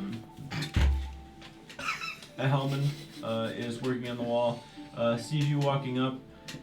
Oh, Rodir, thank Aldrich. Grab some of these beams, hold them in place for us. You can see these just enormous, probably like 8 by 8 milled down beams from essentially an entire tree that has been cut into sections as well, and then milled down to be a square kind of beam type post. Hold a bunch of those up while they hammer a bunch of posts together, putting on planks, all sorts of stuff to where the wall is, kind of progressing. Sigrid is making his rounds kind of back and forth, assisting with the actual moving of the materials from the mill back over to the wall, kind of over and over throughout the day. See Sigurd? Yes. I'll probably get his thoughts also, but I guess. Yeah, I don't really know what his message thoughts him would or be, something. so. You're just gonna message him? Discord, like Jerry. Yeah, you could actually do that and then 'Cause- see what he says, because... Message Sigrid. Oh. Because this is like an opinion-based thing, and Billy can't just like Right. make his opinion. I guess you could, but Yeah, that's not cool though. Let's go kill him. Alright, Kane, while you are at your house, probably sometime, how long are you within the house? Are you just kind of in there for the day? Like, what's the plan Probably there? came out after like half an hour. Okay. What's your plan after you do so? I finished the cage. Okay. Just gonna reinforce the roof of it really, really well. And then tie a rope to it. Just in case. I made this cool feature. That's sick. No, really, that's sick. Alright, as you're out kind of working on the cage itself, looking at it, as I said before, like the size of the original one wasn't really enough, so you essentially had to break down the walls, make some longer kind of metal bars in order to increase its size and structure and its integrity, to which most of that you had already done in your little downtime of making the bars themselves. Excuse me, shit. Once you actually get it pieced together and kind of look at it, it's a heavy son of a bitch for sure, to where like you couldn't just like assemble it all and then move it. Like you assemble it, check on its integrity and everything, and this takes you probably like a good, I'd say 2.5, 3 hours. Like you really have been doing little parts of it every now and then, but after him coming and visiting you, you kind of see the urgency in getting it all set up and done. After you check it and it's all good, essentially, the like lock portion of the gate, you guys don't really have like keys for stuff, really. Like everything's just like open doors. There's not really like, the best you have is like a latch, right? So you have this just like latch that you can essentially like make and try to find some sort of way to keep it from, maybe like you can only open it from the outside or whatever it may be, but you don't have a way of like you can put a handle and a latch on the outside to where it like holds and closes the whole thing, and then maybe find a way to weigh it down, but you really don't have a formal like lock of any means. Like you guys don't have anything like that created to where you have chests or whatever it may be. So that'd be the only like hiccup you might have. Like somebody would probably have to be there when he thinks he's going to transform in order to ensure that it doesn't just like pop up. It just depends on the like level of intelligence that he can break through that entire rage and fury that he goes into, to where he can just kind of look like, oh, and then just like open it. But nonetheless, you have it completed and you start to break it down again. You basically have these large metal bars with some of these holes. Holy shit. that you push through to assemble it. So it's basically just like pins that go through these holes. It's the same way that it was before, but you've kind of just reinforced everything, made everything a little stronger, a little bit bigger to actually contain. Especially having seen the size of his transformation, of like how big he actually gets, to where you have a good idea of how big it should be. Like it doesn't need to be like a walking room, like it just needs to be enough to contain him essentially. Doesn't seem like it's gonna take a whole lot for you to get it over to wherever he is gonna have it placed. But you start to like break it down, and as you're breaking it down, you can hear somebody like walking up. You don't really look or anything over to see who it is immediately. There's a little bit of silence for a moment before you hear Gimdal's voice. Okay, do you have a moment? Closes his eyes when he hears it's Gimdal. Yeah. Not bad. Drops the tools or whatever in his hands. Turn around.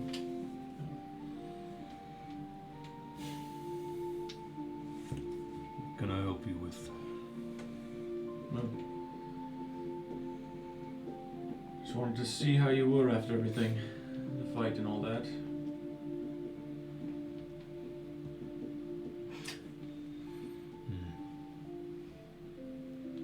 Just doing my work. Very well.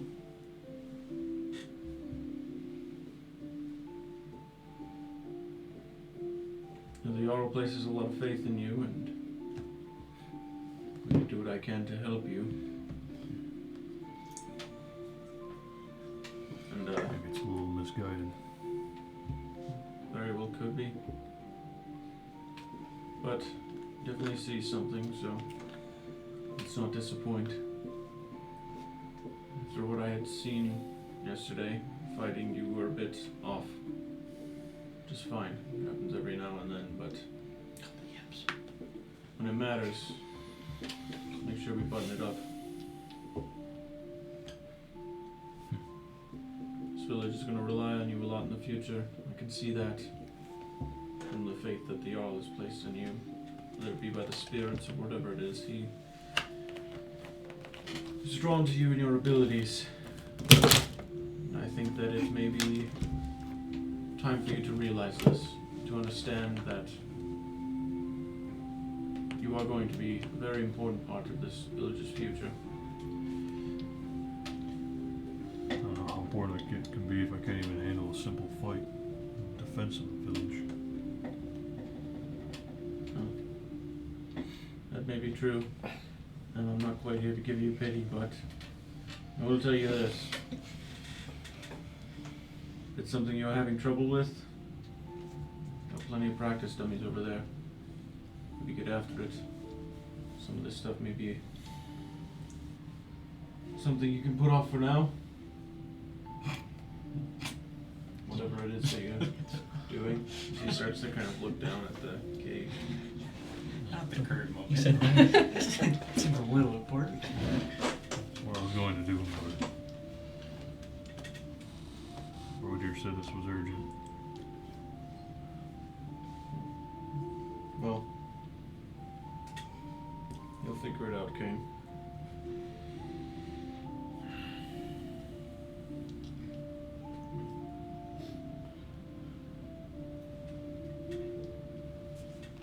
Just don't want to let the Jarl down again.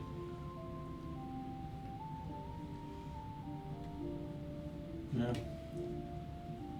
Been there before.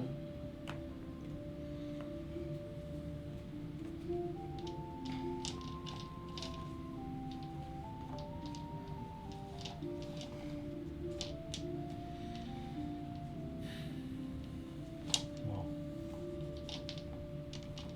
should probably finish this up.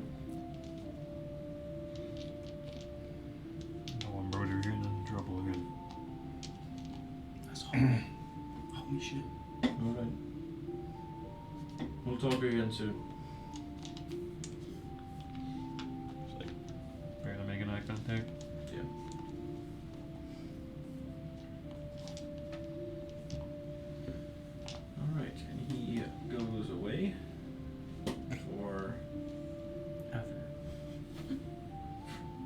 never see him again. He goes to find a dairy cow, What a hero. but never comes back. What an anti-hero. Dad never came back from the dairy cows. Yeah, he went out to get a dairy cow 40 years ago.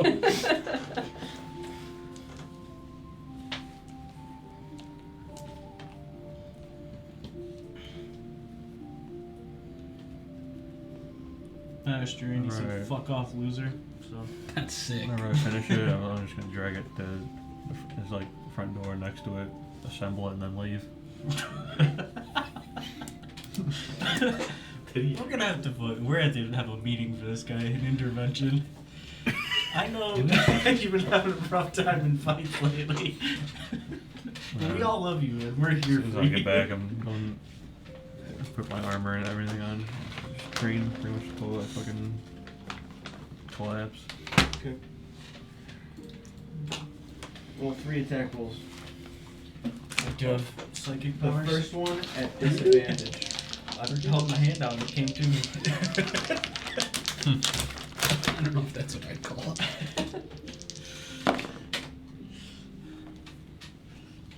13. 13. I don't like the first one I ate. The They're slowly first growing. swing that you take after having the armor on, holding the shield, you realize how much more weight you're kind of feeling. Like everything feels kind of like it's weighing you down a little bit more in a way. Like you're slower. You're typically holding a blade with like 2 hands, having all of that force behind it. Now swinging with one, there's a little bit of an adjustment, but you're still capable enough, and you kind of take like the first like half-hearted swing at the actual target. It's stationary, it's not moving, but you're trying to get through these fluid kind of motions and movements of maneuvering with the shield. You also find yourself when you take the first swing that you're not really paying attention or focusing on what it is that you're actually doing. Will you grab me a orange pop? If there's What one. color? Orange. Yellow? Orange. There's no yellow pop. Green? Green pop. Take a swing, and like I said, it's kind of just dejected, kind of half-assed, like you're holding the shield down at your side and like thinking it's stupid. You kind of like take a swing, go ahead and roll another attack. 10. 10. Yeah. Again, after taking like the first swing, you go to take the second and like kind of like on a backswing, and you realize how short you're falling. Like you're not tucked in like tight enough almost to where like you're keeping yourself almost at an arm's length to where it would be like if you were attacking with 2 hands, like taking these long, big swings with the weapon where you're seeing that you are falling short with like where your blade is actually like making contact. As you're sitting there, you can see like walking up also is Thorsten, who over here. Yeah, we're all still at the Blood Eagle. That blood eagle just right outside my crib. Damn Blood Eagle's driving down the real estate over here. He kind of makes his way over and leans up against the rock, kind of sitting there. Doesn't really say anything, he's just watching you. You take another swing if you want.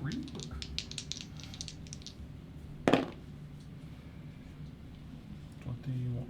21. After realizing you were kind of falling short with a couple of the swings, you step forward a little bit more and kind of getting closer to where you're almost like bringing your threat, kind of your target to you in a way, and like you swing and take a good hit and like hack at it, but you realize as you're doing it that you're kind of leaving yourself exposed in some spots to where like when you're having to take these big swings, it's kind of opening you up in other places to where you're kind of losing and sacrificing power to give up, like kind of protecting yourself more. Like the more you protect yourself, the less power you'll have, and you're starting to realize that like kind of with the shield. But then you realize it's really no different like when you have the blade with 2 hands. Like you were still using that as some sort of protective element as well. So you take the large kind of swing down, and you can see a bit of this kind of like straw-like material that kind of cuts and falls a little bit from it. Getting a little bit closer feels more comfortable, You feel like you're not having to take these really big one-handed swings, like almost telegraphing your movements that could be easier to block or dodge, to where you realize on the next rounds of swings, like you're starting to, after like the first one, you just have, like I said, this half-ass kind of swing, and then you take like a backswing on it, and you're actually picking up these little elements of your fighting abilities and styles and these certain movements that you're making that you're actually thinking to yourself, like, you haven't really spent a lot of time training like this since you have just had like the sword and shield, and now that you're able to actually focus on it, similar to when you had the longsword and you would train pretty regularly, or the greatsword, like you trained pretty regularly to where you would see those flaws in your technique and your abilities, to where now as you're doing it and you're picking it up, there's kind of this almost like kind of revitalized joy in this training that you have found before and always like had, to where you see the target to the left of you as well and kind of like shift over in order to like simulate attacking, you know, two different targets at once. Thorsten's still sitting there.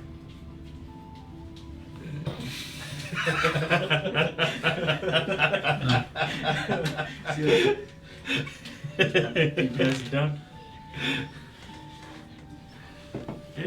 It's so easy to make you happy. You just have like, you just love stupid little shit like that. Being a dickhead, dude. It's great, dude.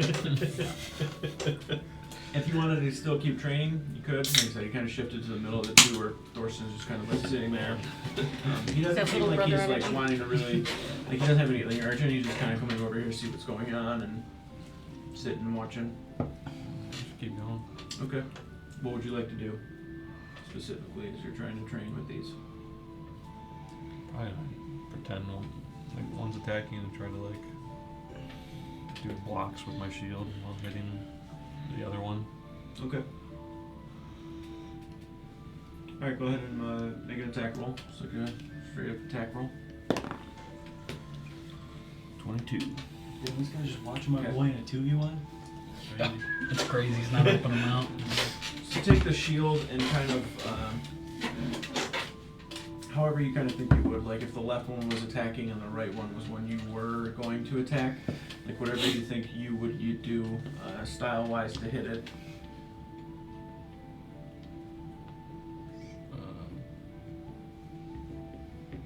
I just the one on the left because it just would be natural to Cause you do. make blocks that direction. Okay. You want to like stab at the other one, slice at the other one? Bash and swing kind of thing. Yeah, I guess I'll kind of like walk up, in between them and put the shield up like I'm parrying or whatever, and then take like a strike back. Okay. As you kind of are standing out in front of them, you instead kind of tuck right in between to where you have both of them in your peripheral in a way. And you found in combat a lot of times, like in fighting in general, like a good rule of thumb, like you're never actually looking at arms and hands. You usually look, at a different spot or like a chest or something, because you're catching the movement much quicker in your peripheral than you would just directly in front of you, just the way that you've realized through your experience of fighting and how everything goes. So you're kind of standing in between the two of them, kind of looking down almost like toward the ground, like out in front of you. You kind of start to simulate the movement to where you block over to the left with some force too, like as the blade would come in, you're kind of imagining it throwing the shield up in that direction. You kind of slam it toward the target as you take a swing over toward the other one, kind of making pretty solid contact across the midsection, like on the side of the one, like what would be, a quick, good, calculated strike. Feeling a little better about that for sure.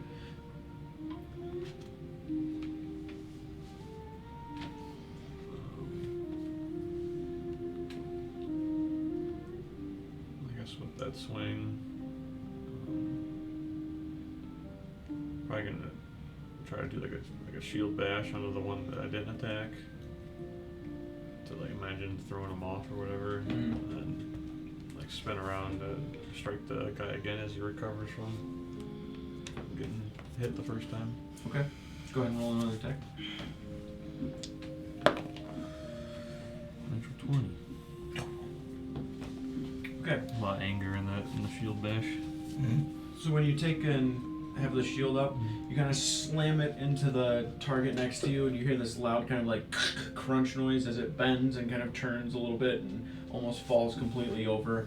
And then you take this huge swing over to the other target, like across the same area, to where there's already a little bit of a slice into the material, to where like when you slice out toward it, you kind of let out this like yell as you're doing so, causing it to just basically cut the bottom half of like the material that's kind of all woven there, which is basically just like a bunch of hay underneath some burlap that you just like cut, and all of it just like starts to fall kind of down to the ground.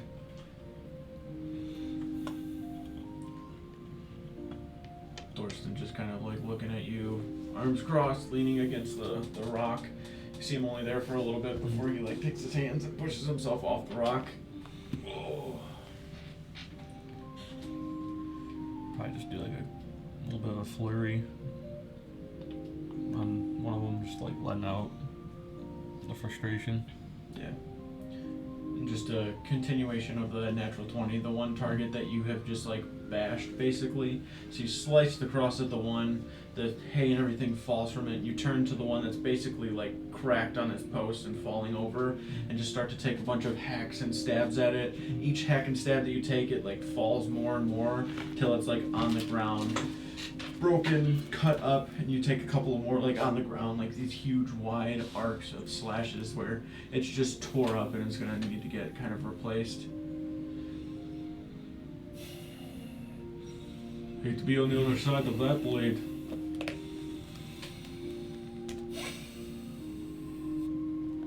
Sorry.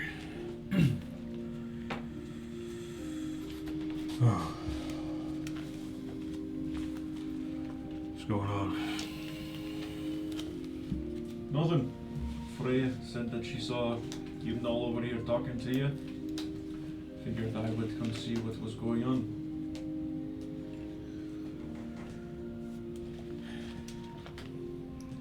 Yeah, I kind of fumbled a little bit in the defense. I'm not proud of it. I'm trying to make it better. He lifts his leg up onto the rock. See that there? You can see this kind of like scarred gash on the inside of his leg. Remember during one of the raids from one of these barbarian Vikings, I went to charge him on a rock face. Slipped my leg wide open. I was out of the fight the whole time. Puts his leg back down, goes over to this back side of his arm. See that there? Guy's fucking keeping her fight correctly. Fucker tried to cut my head off, I'm pretty sure, and instead of blocking him with a sword in my right hand, I lifted my arm up and it caught me on the back side of my arm. Don't get me wrong, I killed him still, but hurt me for years. Every now and then, still now, I still feel like I can feel the pain in my bone. Oh, yeah, and he lifts kind of like the shirt out, kind of rolling it. You can see this, what almost looks like a burn mark. See that? I got so drunk one night I just fell in the fire. You know, none of us are perfect, Kane. None of us fuck up along the way. Just matters what you're gonna do with it when you fuck up. It looks like you're here, trying to be better. Sometimes that's all people can ask for. Gives a little smack onto your back and then walks off. Go get some food. You're looking skinny.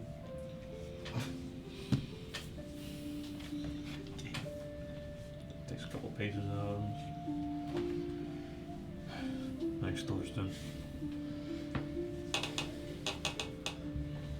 He just like kicks his arm up and kind of waves a little bit as he's walking away.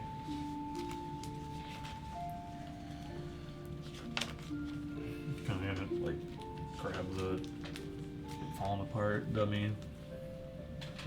It's just Not torn yeah, to shit. just Yeah. like not feeling like putting it back together right now. And just toss it. Set my weapons down. I'm not gonna take my armor off, but I'll walk over to the long hall. Okay. once you make your way over to the long hall, once you go to start walking in there, you can see Lyra and Tilly are both in there. Basically at the tail end of when everybody would have already kind of been done eating and everything.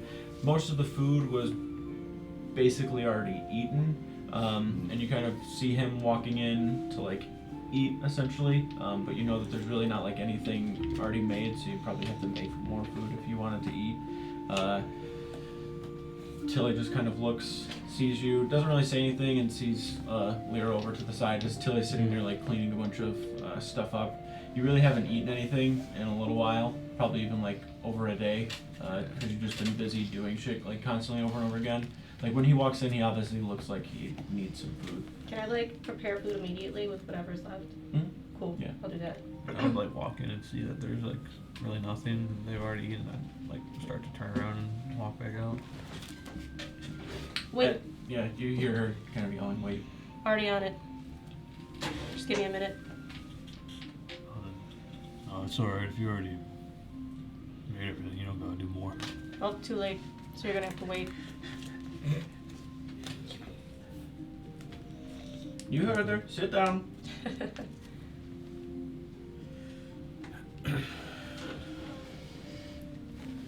Walk back over. Basically really quickly do what you had already made. Maybe the potatoes a little differently instead of doing it like in a big pot. Like you can just like really quickly grab some that were just left over in the bottom and just kind of throw it all together to where it comes together really quickly, and you just kind of like set it out in front of him. You can smell it, it's warm, it smells good, and you realize that you really haven't like eaten at all in the last day or so. Thank you. Mm. Just start. You take one bite and realize how hungry, you know, good it tastes, and how hungry he is, and then you just start devouring it. Yeah.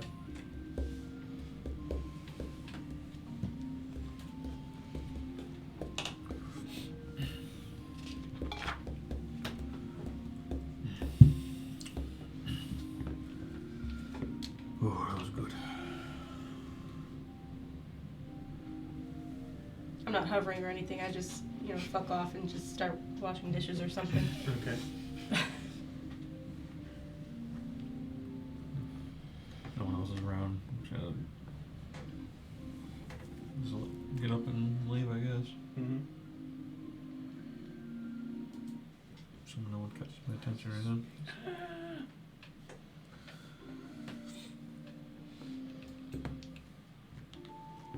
Okay, there we go. Started fucking glitching.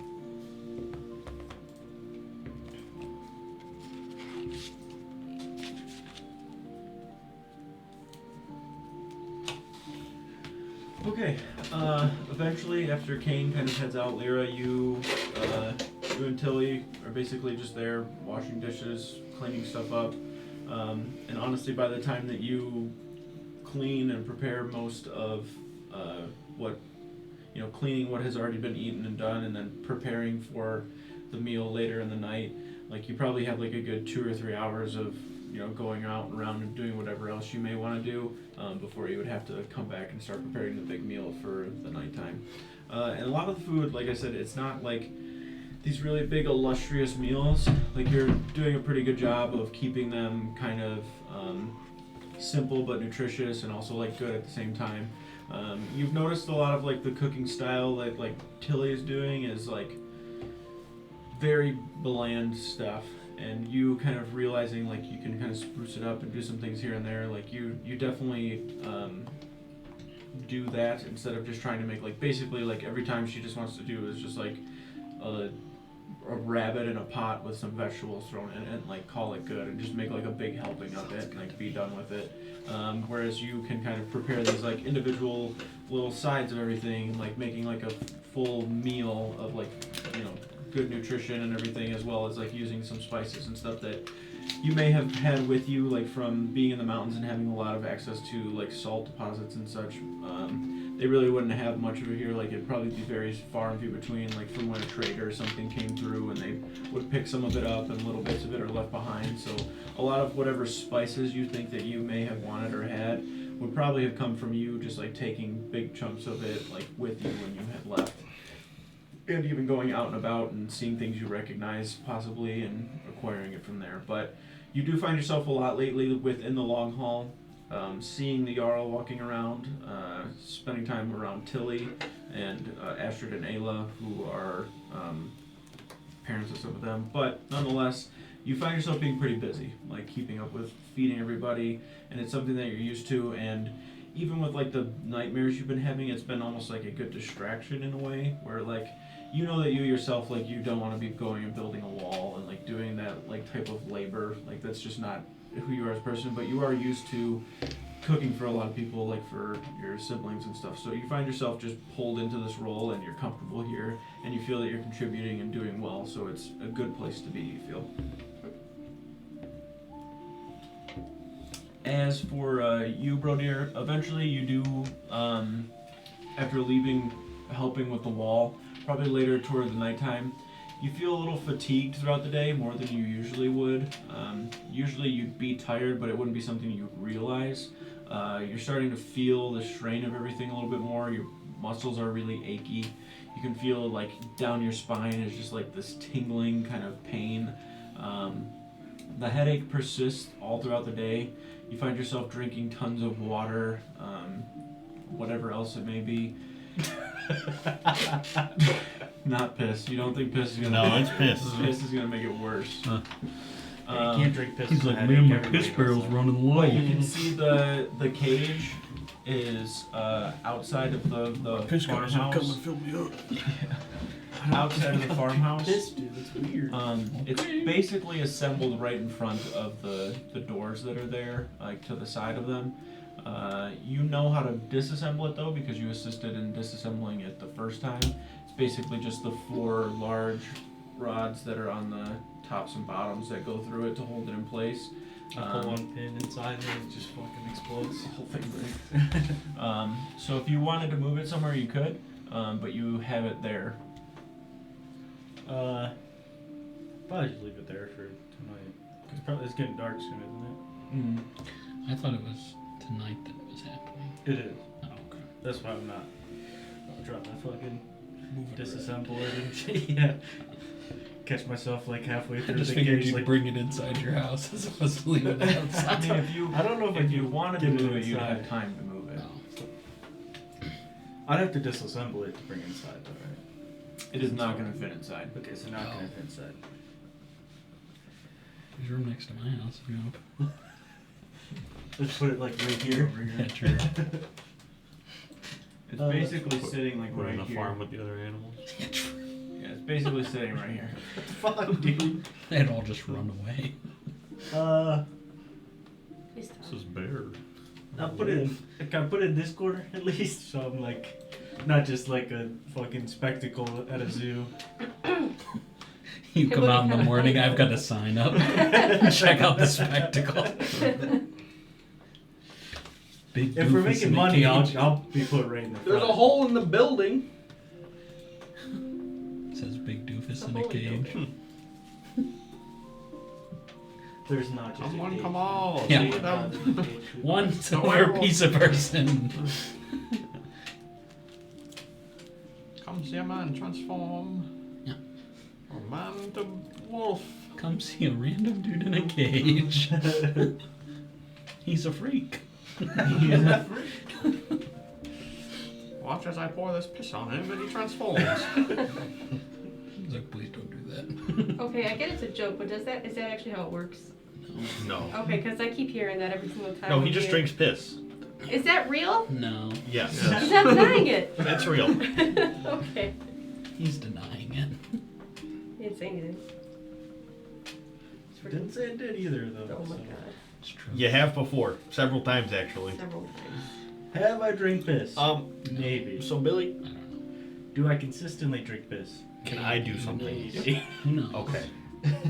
So once I finish my tending to the animals for the day, I'm Okay. going to use my wild companion ability. Which does what? It allows me to use the Find Familiar spell by using one of my wild shapes. So I get a Fey Familiar that is my companion until the next time I long rest, which is a CR0 animal Okay. that I can telepathically communicate with and see through the eyes of, as long as it's within 100 feet of me. CR. Okay. Can So you find such creature? I can summon it. Oh, you summon it. I summon it. So did you listen to what he said, dude? It's like Yeah, you he missed sounds the like whole Settle thing. Five. No, I got the gist of it. You I missed just didn't know exactly how it appeared. Yeah. So I technically cast the spell. Maybe It's a gonna little sound like critter Gary that you Crouch, love. like down 100 feet of our village. I'll read it to you. Just don't think I haven't used it yet, but I would like to. CR0. You can summon a nature spirit that assumes an animal form to aid you. As a magic action, you can expend a spell slot Sounds or like a a cow. use of wild shape to cast the find familiar spell without material components, I could be which is wrong. just incense. But when you cast a spell this way, the familiar is fey and disappears when you finish a long rest. Okay, so that's where my disconnect was. I thought it was like going to be a beast type creature, but it just takes form and like shape. Of Yeah, it's basically just a but fey it is essence. a fey spirit. Yes. Animal. Got it. 1/4 is the So it says rating of a cat. find familiar. The spell is a 1 hour cast or a ritual spell. Okay. So I will take the time to do that. Yep. It says you gain the service of a familiar, a spirit that takes an animal form you choose, or another beast. It lists like 10 of them. That has a CR of 0. Appearing in unoccupied space within range, familiar has statistics of the chosen form, though it is a celestial, fey, or fiend instead of a beast. In my case, it's a fey. Your familiar acts independently of you, but it obeys your commands. And then I have telepathic connection. While your familiar is within 100 feet of you, you can communicate with it telepathically. Additionally, as a bonus action, you can see through the familiar's eyes and hears what it hears until the start of your next turn, gaining the benefits of any special senses it has. Finally, when you cast a spell with a range of touch, your familiar can deliver the touch. Your familiar must be within 100 feet of you, and it must take a reaction to deliver the touch when you cast the spell. Oh, that's kind of sick. Yeah, I need to start using this to heal people, because that would be Yeah, fucking that's insane. Disappears if I choose to dismiss it, long rest, or it falls to 0 HP, and I can only have one familiar at a time, and it cannot attack, but it can take any other action that it has normally. So I want to conjure my companion. Is it a cow? It's gonna be a crow. Okay, that's stupid. Okay. So,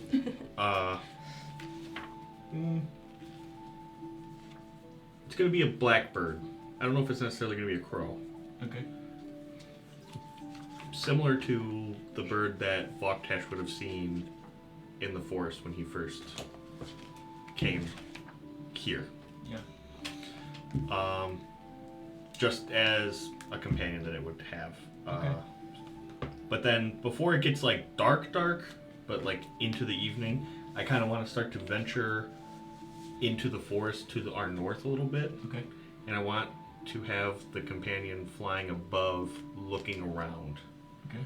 And I want to see if I can find anything within, I don't know, a quarter mile to half a mile to the north of our village that seems out of place, or, you know, just anything that might catch my attention as being wrong. But I want the bird to be flying above. Right. And communicating with it. So it's probably flying above and ahead within that 100-foot range Okay. in a straight line or whatever. Perfect. And I would just be like, you know, looking around using the bird and stuff like that. Okay, so do 2 perception checks for me. Do a perception check for you, and then do a perception check for you seeing through the bird's eyes. Why do you shake it like that? Okay. So I'm so used to the motion. Yeah, I'm pretty positive that it has like a keen senses thing with its vision. But I think it might be called something else. I don't think it's keen senses if it's a bird. I think it's something psychic. Senses are keen. Senses are keen. That's way different. So this doesn't really have a crow. Would you say it's maybe a raven? Maybe a raven. Blackbird I can't It remember. might be a I blackbird. can't remember That's the what he bird that I said. specified when I Raven wrote is- my backstory. is way so- bigger than a crow or a blackbird. Hummingbird? Could be a hummingbird. You just like seen it at nighttime? Yeah. Every bird's like black at night. That's all it It's is. racist as hell. I didn't want to say it, and then I Yes. just like kind of full committed. Let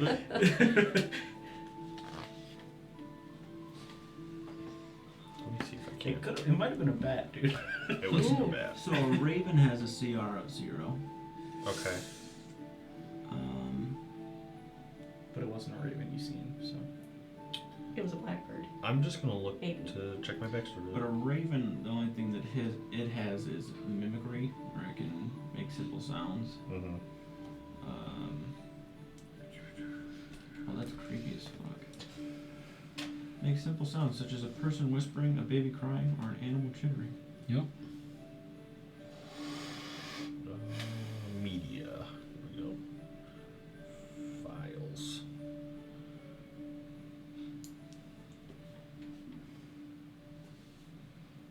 Staff. Backstory. We always get caught up on the weirdest shit. Hmm? I'm trying to be legit, dude. Yeah. I don't want to cheat. Cheaters are bad. True. Right up there with murderers. Same level. Murderers, cheaters, litterers. That's the order. I put litterers above. I would until I've experienced 4 different You haven't cheaters on played Siege Siege. in the last fucking. You're right about that. And none of them punished. So I said, seems like just a regular bird, perhaps an eagle, but through the damage die, he sees what appears to be the constellation of stars within the bird. The bird quickly disappears before you really begin to understand what he's seeing. Shit, new lore drop. Ain't getting Close all- your ears, guys. We're not supposed to be privy to this You're lore. supposed to tell us all to leave the room to tell Billy that one No, it's sentence, okay. dude. What the Yeah. fuck? My headcanon is so different. I'm telling you right now, an eagle is not CR0. Yeah, a CR0 eagle. Idiot. I mean, I'll say Never think it, about that. it can take like the form of anything, but as far as like the statistics go of it, I guess that's Yeah. fair. He Eagles. said anything. Do a dragon. You could just Yeah, use black. You could just use a bird statistics. I'll do an owl Do right a now. dragon, dude. I think an owl might be a quarter though. No, owl's listed as one of the zeros. Oh, it is. Owl's an owl. You could do a like quarter. an owl, Eagle is spider, CR0, and it has keen sight, dragon. There you go. so it is an eagle. They are sleeping on birds. That's all I'm saying. Eagle has advantage on wisdom perception checks that rely on sight. So this one's for me. Natural 20. Oh boy. Laser eyes. Another natural 20. You don't hit two. I got natural 2 20s. 19s. That's nuts. That's crazy. If you roll the same number, Plus you the- combine them. Plus the So for me it's +8. For the eagle it's +4. So 23 for the You guys eagle, are natural on 20, 28 for me. Okay. guys are like So you kind of spend the day. scanning. I'd say I take like a light day in the farm. With the Yeah, animals. for sure. You make sure that everything's taken care of with animals, and Ralph's there tending to a lot. Jarl finds his way over to you as well in the morning, pretty early, to a point when you can actually start planting all of your own like wheat and stuff on the farm that you are like any other vegetables and stuff. The small little plot that you have there to sustain feeding the animals in the way that you would. But he's there to kind of assist. He normally does it every year to where he comes over and starts to like plant and grow all that stuff for you, as well as tending to the animals and such in whatever way he can help. So he's kind of there doing that. You kind of take care of your business during the day, and then manifest the fey creature. Takes you, like you said, about an hour or so to do so. What inspired this is Brodeer talking to me about, you know, are we okay with this continuing to happen? And I'm like, is there anything I can do? And this is kind of what I thought about. Like, maybe I need to spend some time. You know, I have this ability to work with nature, so let me try to take advantage of that to see if I can't find something out. How do you think you would go through the process of conjuring it? Like, is there something specific you would do, or do you think it's just something where you focus for about an hour or so? Like, is there something specific? And then the creature itself, like the eagle, does it appear like a normal eagle, or is it more of like a spectral looking eagle? It would have that like spectral starry appearance to it. Okay. Other people seeing it would probably see it as more of a wisp than anything, Okay. but I see it as a eagle in shape and form, and it carries that blue energy with it. I'd say This is probably something that I felt like I could do, like summon a creature to a certain extent for a long time. I just haven't really done it. So, thinking about everything that's happened in the past, and when I first came here, that's why I feel that connection to the bird. So then I kind of like, bird would have a good vantage point. I would have a lot of oversight. I could walk with it. We can try to figure this out together. I can communicate with it because I know I can talk to animals and stuff like that. So I'm gonna try to actually do that. So some of it's gonna be trial and error. It's gonna kind of be like sitting there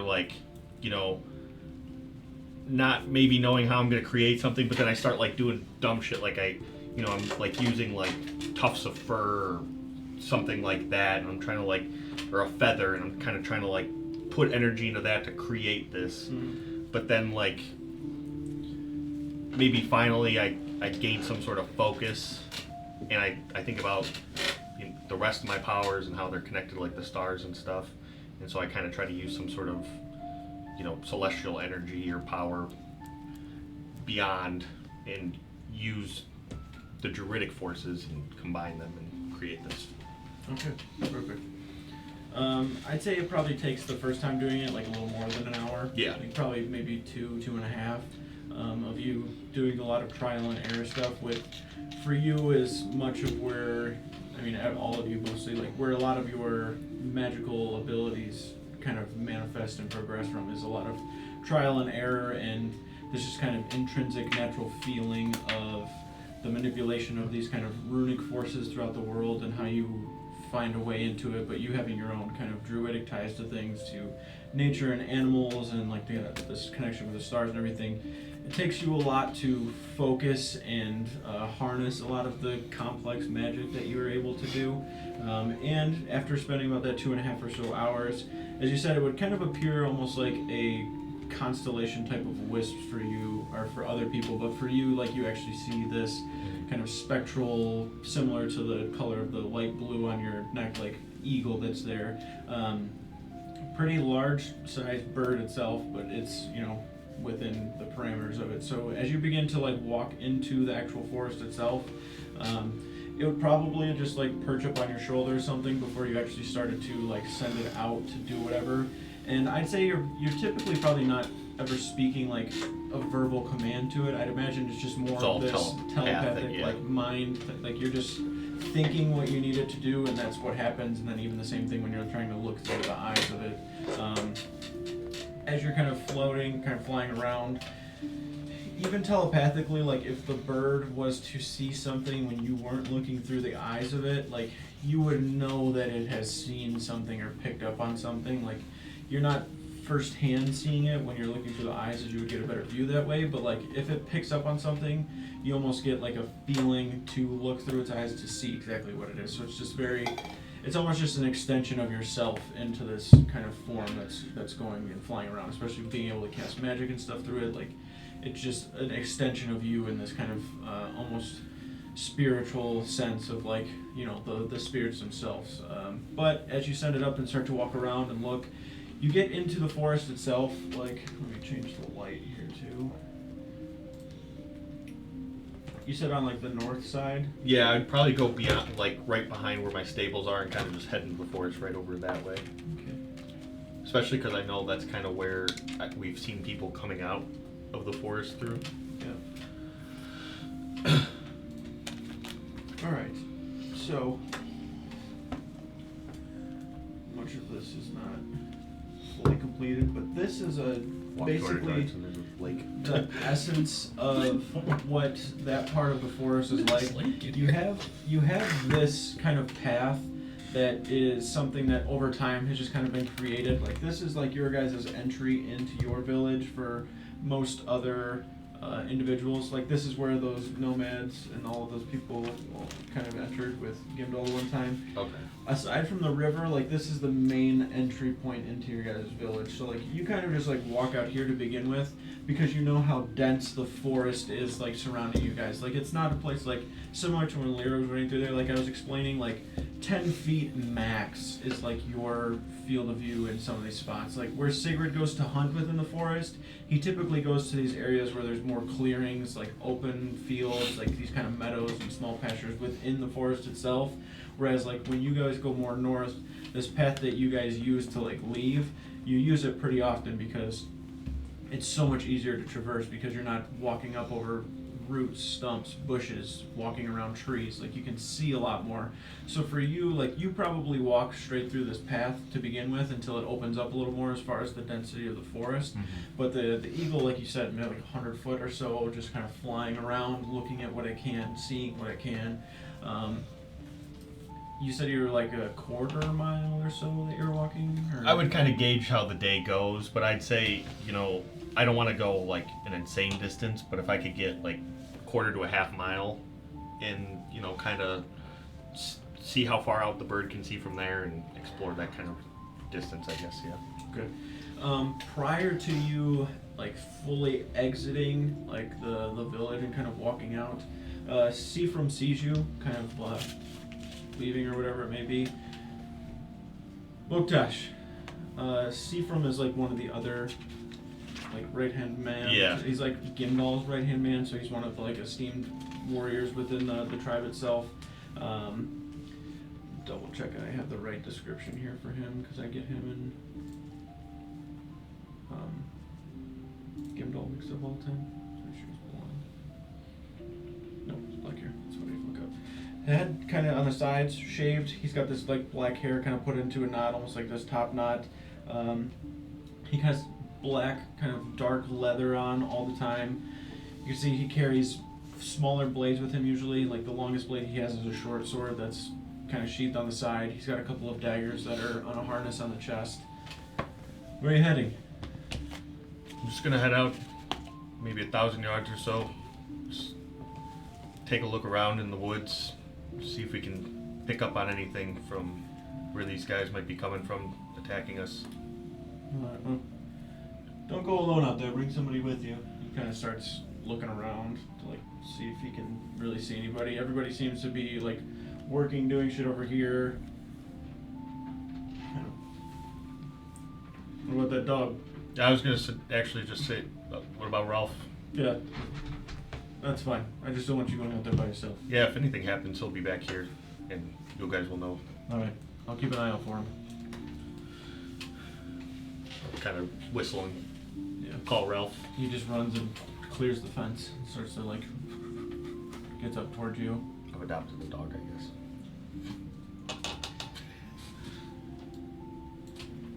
Alright.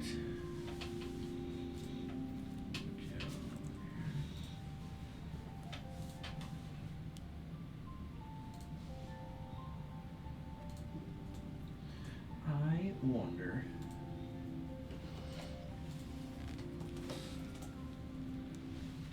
Eagle.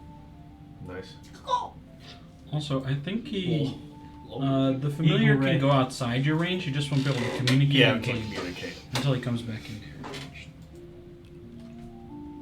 How big is this eagle about to be? Is that flapping? It is. My character has that telepathic thing. Couldn't she communicate with both of you guys within a mile range, or is it 5? I don't remember. Let me see. Not that you'd even know that, so I probably wouldn't have told you I was doing this. yeah, just within a mile. Oh. It's just anybody?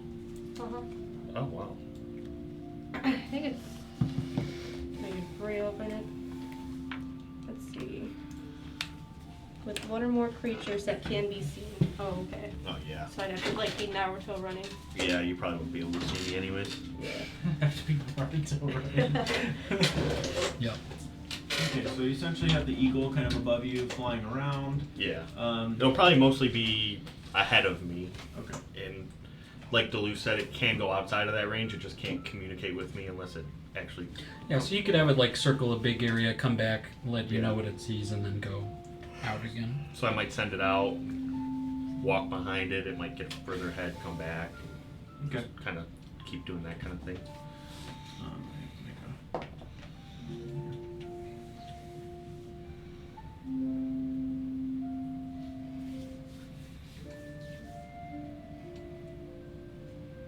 turn into an eagle, Okay. and you both can be in the sky, dude. So I'm not as late. you are kind of moving Oh, about, it's 8? I thought it was 7. Damn. you get that probably Better. like I'd say this far outside, like where this kind of goes, to where you piss on the floor. Yeah. Get rid of the pats. It's your fault. No, like a duck. She didn't piss right here, didn't she? No, probably out there. Just- Oh, A No. little bit more. Just a little piss girl. She does that from Shaw makes her do that all the time. It's She's alright. like so excited. Whenever our buddy Scott comes over, our dog pisses without fail. Yeah. Every single Good fucking job. time. Chuck gets Harper to do it. He gets her to do it on purpose. he tells her piss, and then she just starts pissing. I don't know. Like, how oh, I do alright. it. Don't know how I I do didn't know that was allowed in the house now. You say so. Sick. Okay. You walking out, kind of like I said, you get to that kind of point where you start to lose sight of the village, like the walls and everything. Yeah. And you know that you're probably like, if you're really gonna find anything, you're gonna have to push a little bit further.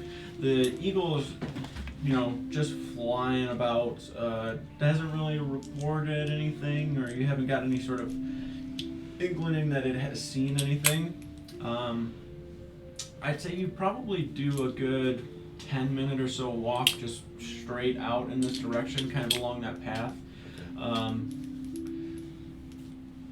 10 minutes outside of the village is when you actually start to pick up on a couple of things, and it all becomes very obvious very fast.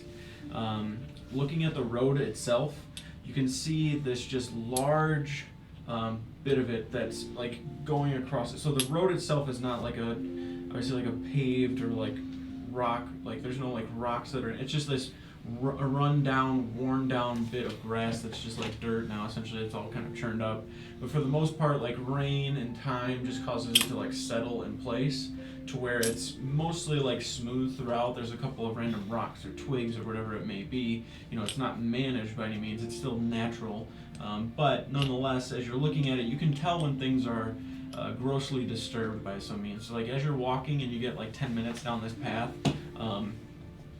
the eagle kind of picks up on something at the same time that you're kind of looking at this in front of you, and you can see this just torn up bit of the road, maybe 10 or so feet in length, that's just like churned up dirt that's like going across. It's not like in a path going straight like the direction you're walking. It's perpendicular basically to where you're going. So if you're like straight at it, like going across this road, it's just kind of like churned up, and you just like Ralph's kind of like, and he like walks over to it and he's like, and like kind of smells it a little bit and like looks over toward the right of it, which would be kind of toward the east, and you can see like obvious something, right? Like you don't know what exactly it is because you haven't investigated further, but like looking at something has disturbed the ground here. Okay. And like he is kind of honing in more toward like the east of where this is at, and then you also at the same time are having like the bird kind of picking up on something like a little bit out where you are at right now. Like it's not close enough to where you can telepathically like connect to it yet, but like once you start to get a little bit closer in Yeah. that direction, it more than likely will. Can I investigate the ground to see if I can pick up what caused it? Yeah, make a either investigation or survival check.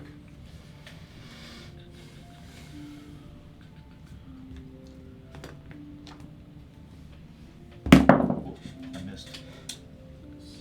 13. 13 or 15? 13. 13? Steiner, is there anything Wait. you were trying to do throughout the day? Specifically? Like you're definitely feeling better because you were just kind of fighting, so you can do more, but you're definitely, even after the fight the day prior, you're feeling sore, kind of achy. I think I'd still be working on some sort of concoction to help everybody's recovery, as far as, we're in a state of constantly doing labor right now, so I think something, even if it's like a tea he can make or something he can add into the stews, something to help people recover easier. Okay. So I have my Cosmic Omen, which I rolled this morning, which was even, so I get to use my reaction to add 1d6 to any check. Okay. So I did that and I got a 2, so I'm at 15 now. 15 now? Okay. It's crazy to just cheat like that. It's in the rules. You know, Wall did. Yeah, he does. Those perception checks, he probably does. If you start to look closer at like what is disturbing the ground like this, you see a lot of footprints, like Okay. very obvious footprints. I will also say like you can tell that whatever is causing all of these footprints, when they cross this portion, it's a lot heavier, almost like they're rushing across it. It's not like a slow walk by any means. And you can also tell by some of the gaps, like the distance of the feet, as opposed to being like a walking, like one after the other. It's like a run type of distance, like where the feet are spread across, like as opposed to where you start to look and go a little more toward the east, where Ralph was kind of cueing in and kind of sniffing. When you look by this tree line that's here, they look like they're almost like these short steps and walks up to the tree line, and then this kind of run across the road going what would be west, kind of on the northern side of the village, heading toward the west. And then when they get into the tree line, there's still kind of like slow, kind of methodical, like short steps that are one after the other. So you have the steps going in one direction a lot heavier. It's not that you don't see a couple going back toward the east, but most of the traffic that you're seeing coming from this direction, the footprints are heading toward the west. And they're coming from the tree line on the east. Okay. I guess I would try to see what the eagle can see. Okay. It being a little further outside of that, her feet kind of comes back in. Yeah. As it does, you can't really pick up exactly what it is seeing, but it's seeing something out of place to where, like, if it were to get closer and you were to see through the eyes of it, you'd have to be closer, like, to that eastern part. It looks like it's on the other side of the river. Okay. It doesn't look like it's something natural. You can see these kind of long, almost rectangular looking shapes that are up on like the rocky beach that's there. You don't really see much else like outside of that because of the sun's kind of coming down. Yeah. The way that the shadows and stuff are playing into it, the trees themselves casting shadows on it, you can tell whatever it is unnatural. It doesn't appear that it's supposed to be there by any means, but nonetheless, you can see something that's catching your attention pretty quickly that's far enough away from the village, you know, like 10 minutes, like, it doesn't seem like it's a long, but it's a pretty good distance, like when you're just walking in a straight line one way, so you're quite a ways outside of the village, but you're just close enough to where, like, you could get back far, like, you could get back quickly if you needed to, but it's kind of drawing, like, the eagle's attention is drawn, and that's the first thing it's picked up in this 10-minute walk, is that kind of those shapes and things on the other side. I'll start walking towards the east. Okay. And once I get to the tree line, if I'm close enough, I'll use the eagle's vision. If not, I'll kind of start to become more cautious because I don't want to like get caught by whatever people, animals, otherwise. Okay. Need you to make an investigation check.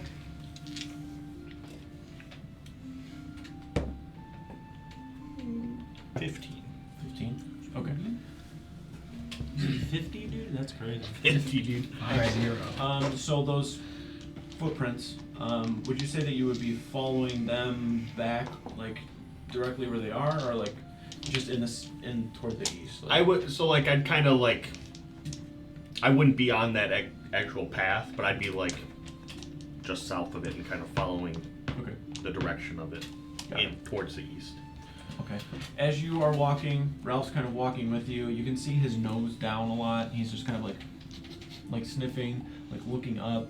Like he seems really attentive as the shit that's going around too. So you feel pretty comfortable like using the sight of the eagle and not like, because I'd imagine you're almost like warging into it in a way, right? Yeah. Like your vision's gone, right? You're probably still a little aware of what's going around you.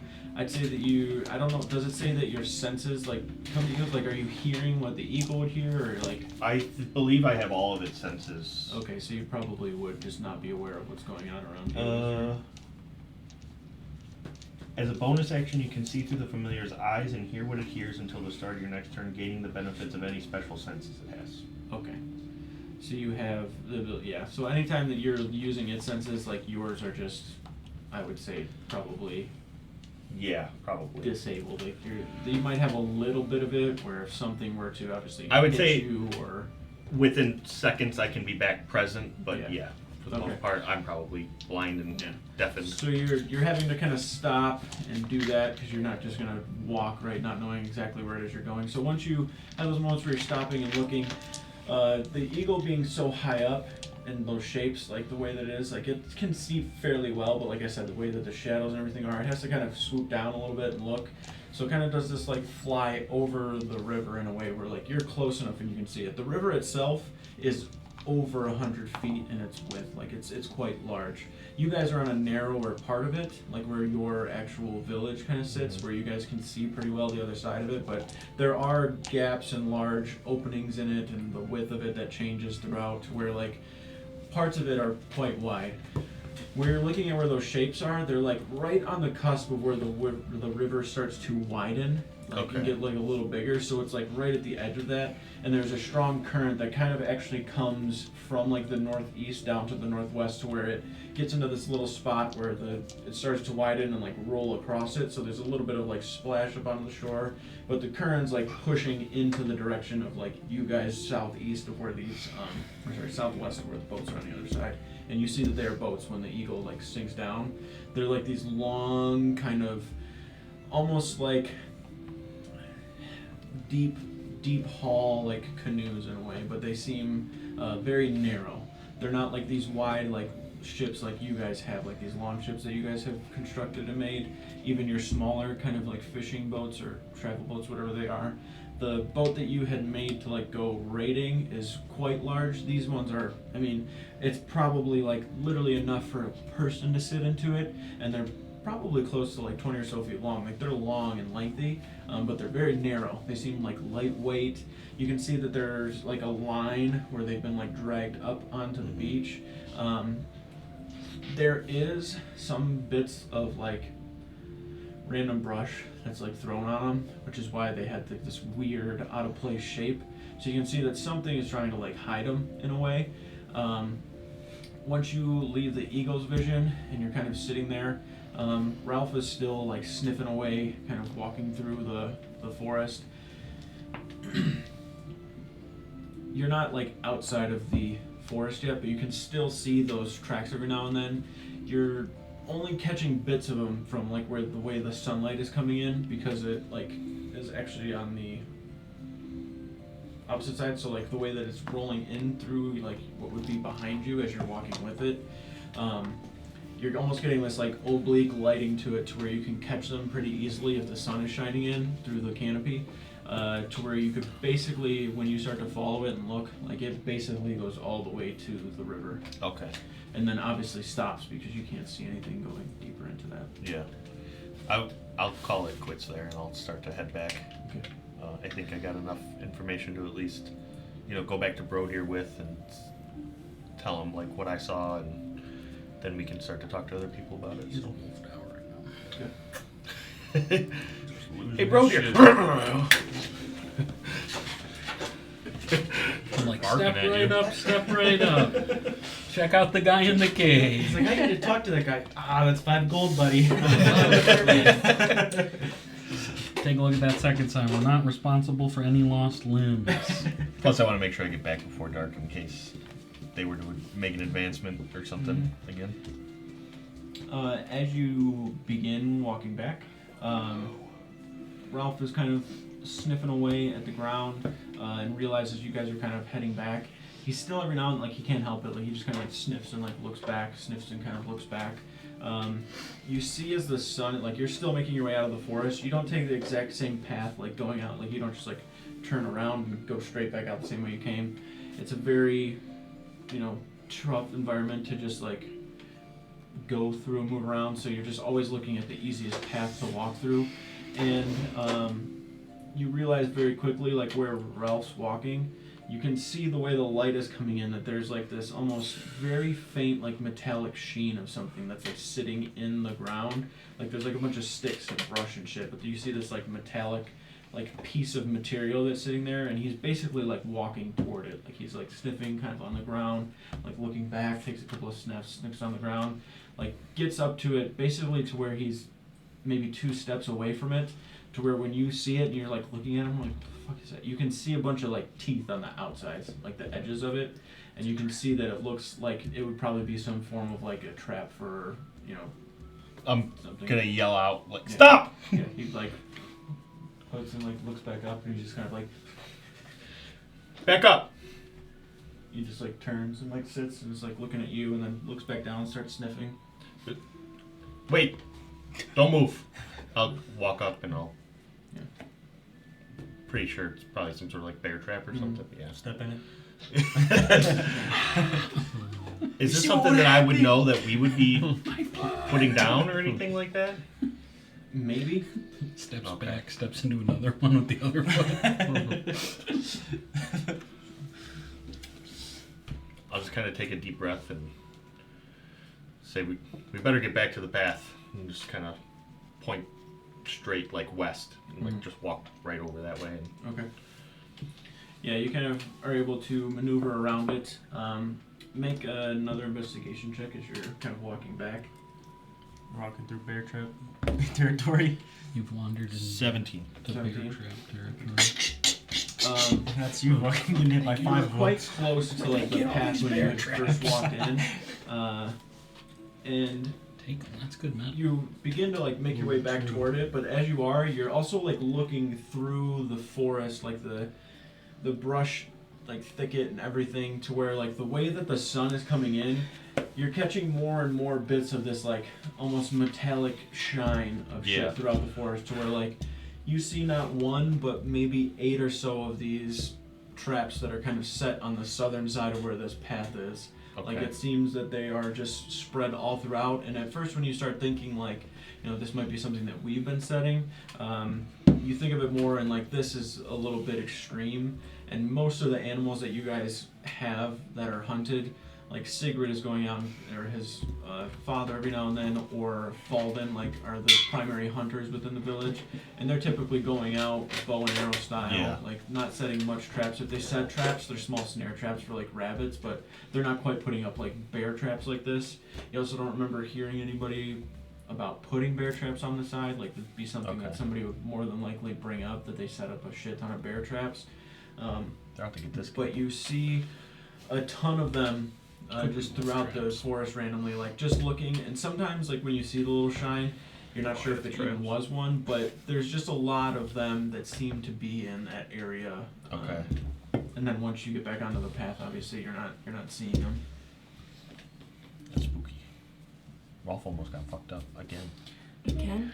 That's what we got that diamond for. Just in case.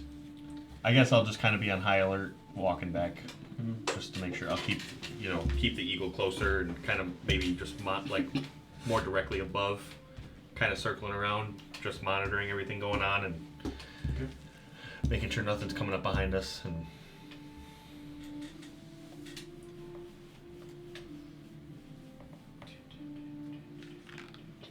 We don't gotta draw it out. He's making it back safely. Look, he's like there, dude. He's like there.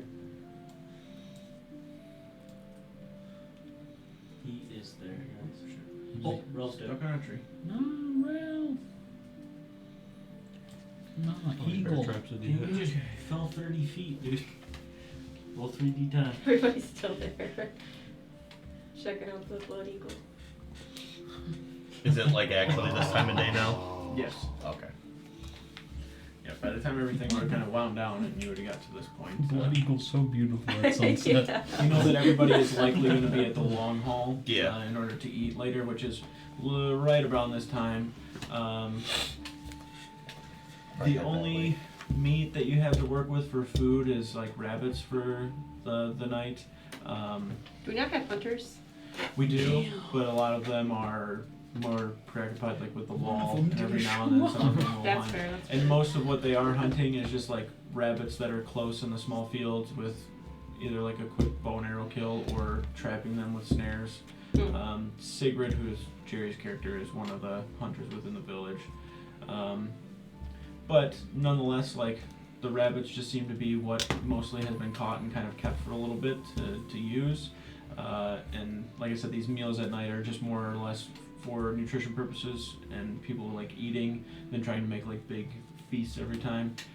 So just working with what you have, like there's like a ton of vegetables, the rabbits, whatever spices you would have, so you're able to make meals. Can I get another one of those? Those Can I are have cheap. pepper? Yes. Okay. Cool. So I got salt and pepper.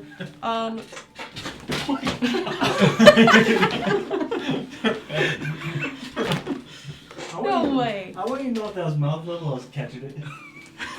Sure. Where the fuck did you even go, dude? It's probably sitting inside your hat. I would've ate it.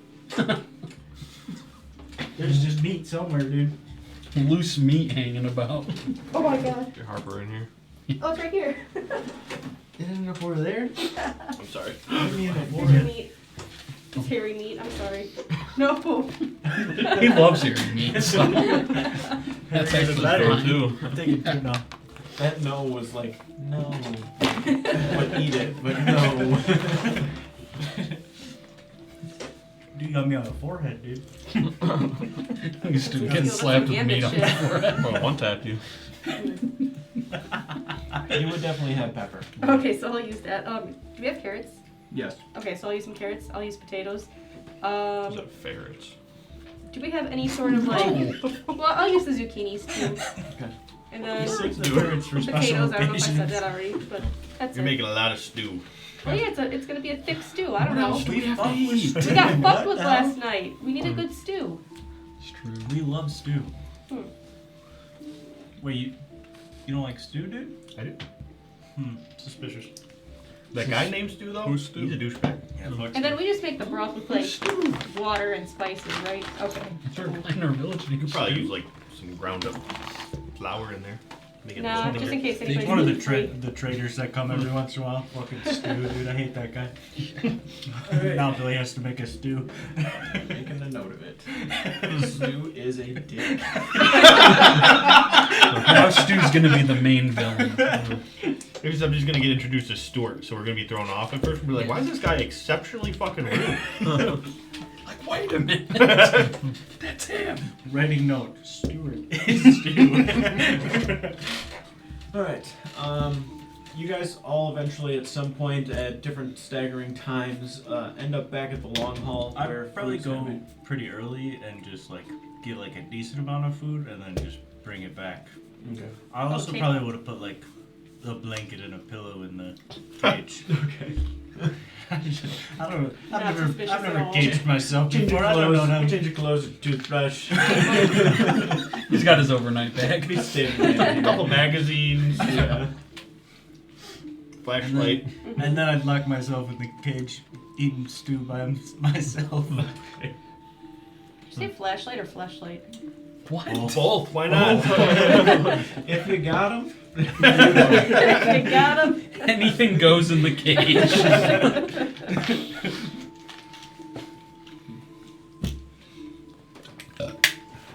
Walkie-talkie. You know. For what? Anybody I'm a out there? wolf. I've changed. It's a cup in the string. Guys, I'm out of piss. Okay, here's some more piss. Oh, you need a piss bucket. And a shit bucket. Installs a piss tap in the wall next door. The cage is just behind the bathroom. It's so weird. Just a glory hole. Direct deposit. Too far. Too far. That's crazy. You're not sucking the dick. You're just opening up for the piss. You know. He doesn't drink piss. Not so glorious for that. He's quit. He's off the piss. Too far. We've crossed the line. I really need to play this D&D game. What did you do at D&D today? handle the Discuss if piss my and get out of character the actually bathroom. drinks piss or not for like 30 minutes. So much time spent on it. It's a recurring thing. We at least talk about 30 minutes every other session. Ben's out here level 12 fighting gods, and we're just talking about piss. Ben's level 5 fighting gods. Yeah, I did 120 damage last session with one spell. What level are you? 5. 6. Yeah. Is the cap 20?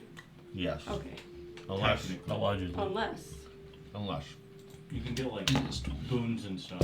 Epic after, which you're kind of boons. like Oh, leveling up. gotcha. Seems like they made more of them since the last edition. Your meat's Alright. pretty good. I'm a fan of your meat. Alright. The Wasn't sure at long starts first. to fill These up a two little guys, bit. fans of your meat. Big fan. You guys, 3 guys. those of you that stay for a little bit, kind of sit together. Too late from opening a restaurant. I'm gonna charge them like a monthly subscription. I like the pigs. Just the full Those pigs. pigs have been on that table since we started. They're probably not good They're anymore. good I- still. I don't They're know. Good. You Trust said me. we only have rabbits, and I don't even know if like Voltaire has There they pigs. go. Do you have Look what pigs? happens. You had to say something. Go on. What are we gonna eat Where now? are we getting that bread from? The grain. We grow grain. Okay. I just haven't prepared bread, so I was just curious. Mostly Or the pigs. Or the pigs. Yeah. Look, you probably have access to a lot of pigs though by now. We do probably have piglets. Really? And chicken. Yeah. And lots, Bacon. there's probably a lot of chicken too. Bacon You said there was a stuff. lot of chicken. Yeah. Not chicken. If you want to use Start chicken, you can slaughtering use them. chickens. Yeah, you can definitely eat as much chicken as you want. Chicken We'll talk stew. about it. Chicken I'm working on Nuggies. overpopulating the world with chickens. So I Chicken just like some bacon butter. stew. Just use grease instead. It's You do better. see Voltaire again, the person you spoke with butter from previously. So I'm sitting by you? Yep. Is that what you said? Oh. You are. Want that butter. I'm just. I just walk up. I'm sitting by you. He's like, alright, I'm leaving. How's that butter situation going? I was busy today. Mm, Too too busy to cradle butter? milking a cow takes a lot of time. How long? Are you bad at it? It's a couple hours. I don't know why I speak to you. Plus. Okay.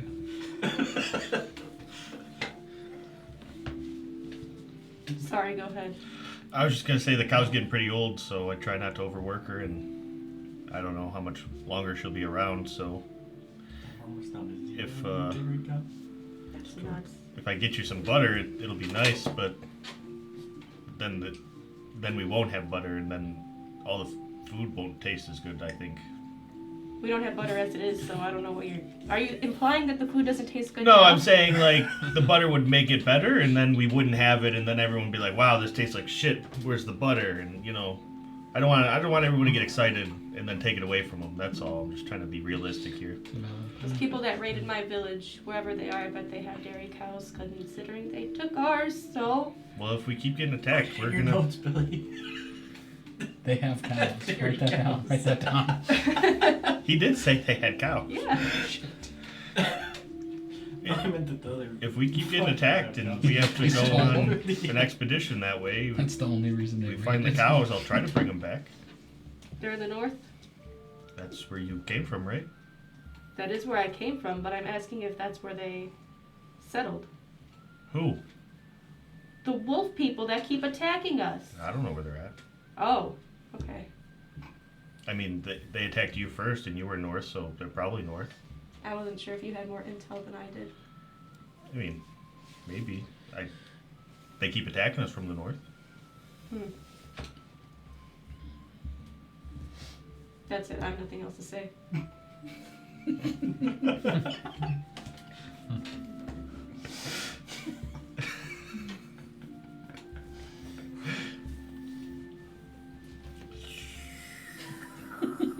Sign your MP and you guys would be at the table too if you wanted to. So Voltaire and eat. Do all your conversations end up like interrogations, or is that just for him? I'd say it's kind of typical. I don't talk to many people. Alright. I have many siblings, so Do you kind of grill them the same way? yes, for the most part. Probably keeps them honest. Anyone Hopefully seen so. Road Deer? Probably in this cage. Huh? He's in a. Lyra would have seen him come in here and like scurry and grab a bunch of food and then walk out? Oh yeah, he did earlier actually come in, get some food. Left real quick. Didn't even say anything if it was good or not, so Okay. He normally has like 3 plates. I know. I got 4 plates. he got a lot of plates. He brought a lot with him. Maybe he's just not feeling like talking enough. Did you guys talk to him earlier at all? I haven't. I've just been at home all day. He wanted me to finish the cage, so I did. The cage? Did he Is that Well, cage for when seem he like it's transforms or urgent? something? Transforms? Yeah. Did you see the bear that was out there last night? I don't think so. Maybe. That's there was a big white bear. If you were in the fight at all, you probably saw him. I I don't think I saw questioned you it. seeing I think him. I just accepted it. I did not question You it were at all. definitely there. I saw you seeing it was so great. Well, that's Rodier. He can turn into that bear. It was really crazy. A unicorn poked him, and then he turned into that. It was kind of cool. But before that, he turned into a wolf, Oh, okay. and he was not very nice. Very good. So I'm guessing that he Tonight's wanted to wolf be in the night. What? cage. Okay. That unicorn's name's actually Stuart. He's a really nice guy. We were gonna see Stuart again. The unicorn has a name? I hope so. So he just turns into a wolf when the moon gets full? Is that what? Something like Or that, just. yeah. Do you think Okay. you guys think we should check on him? I didn't. Yeah, maybe. I wanted to talk to him because he talked to me about something earlier. And Does he talk in his wolf form? he's not very nice as wolf form. Talks in his bathroom. Yeah. Oh. We like the bear. We don't like the wolf. Alright, that's fair. Do people just normally turn into bears around here too, by the way? No. Just him, I Your think. name's Just Brody, him. yeah. Okay. That's true. He ripped a guy in half as the wolf, so we're not a fan of Was the he a wolf. good guy or a bad guy? One of our He was a guy. guys. Okay, so yeah. he was a guy. The wolves did help us kill those swamp trolls, though.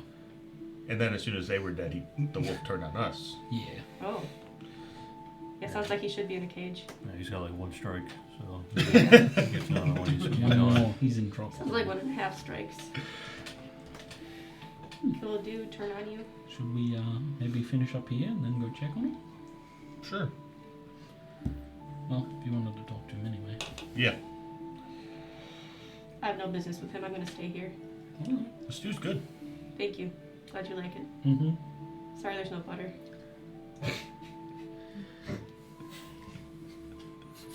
Could try adding some lard to it. Might be just as good. Yeah, the next I time didn't think of that. kill one of the pigs, or if we get a really fat Bacon sheep, grease. Mm-hmm. we The can way to maybe go. yeah. I haven't made bacon in a while. That'd be a good idea. Yeah. I'll have to check on the piglets. Last I checked, they were doing pretty good. I have to pick which ones are going to keep for breeding, and which ones will eventually end up dinner. Do you have only piglets? I have pigs, grown ones that gave birth to the piglets. It's good. I was kind of worried about, the whole situation of it just being like 1 litter of piglets. And then you wanting to breed them.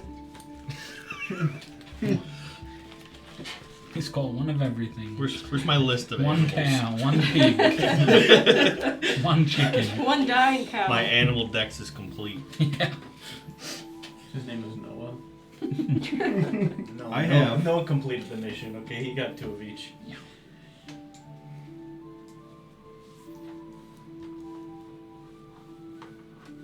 I had 6 pigs, Some of them gotta be grown by now. and I think before I had only 3 adults, so 3 of them were babies. One of them didn't make it. That's really sad. Shit. Did you slaughter it? Or was it sickness? It was humane. We'll just say that. Is you mean? He killed it.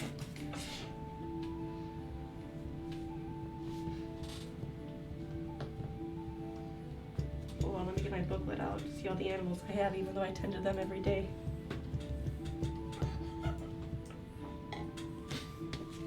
She's kind of got you there. Sometimes I lose track. So I keep a little note in case I walk over there and, maybe there's one Keep less or count. one more. I don't know. Fair. That'd be interesting if there was one. It'd be cool if there was one more dairy cow. It would be very I don't cool, think that'll happen. actually. Damn. That one's easy to remember. Shit. Maybe. I'll let me go find one. Do they just roam around? They How do we go spawn. about that? This one was here when I showed up about 5 You or have the 6 years magics, ago. yes? Can't you just, Oh, summon one. yeah? I don't think it works that way. I don't know how it works, so I was just asking. I think if I were to summon an animal, it would not be physical. Huh? It'd be magical. Spiritual. Oh, Dude, this cage is Spirit not holding me, animals. dude. Yeah, it is. I'm a fucking. So we have magic I'm butter. breaking out of this I'll fucker. hold you. My eagle's in the rafters of the long hall, and so I'll point up at it. You see the blue energy up there? yep. Like a wisp. That's how my animals are summoned. In the stars?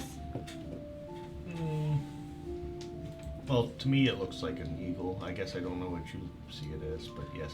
Yeah, it's like Looks starry. kind of like a little wisp of energy. Yeah. Yeah, so I don't think we can milk that. I would hope we don't milk eagles. No, I'm saying if I made it a cow, I don't think we can. That'd be some magical milk. Have you ever tried them? Have you tried? No, I haven't. I'd advise You got against me it. there. Good try.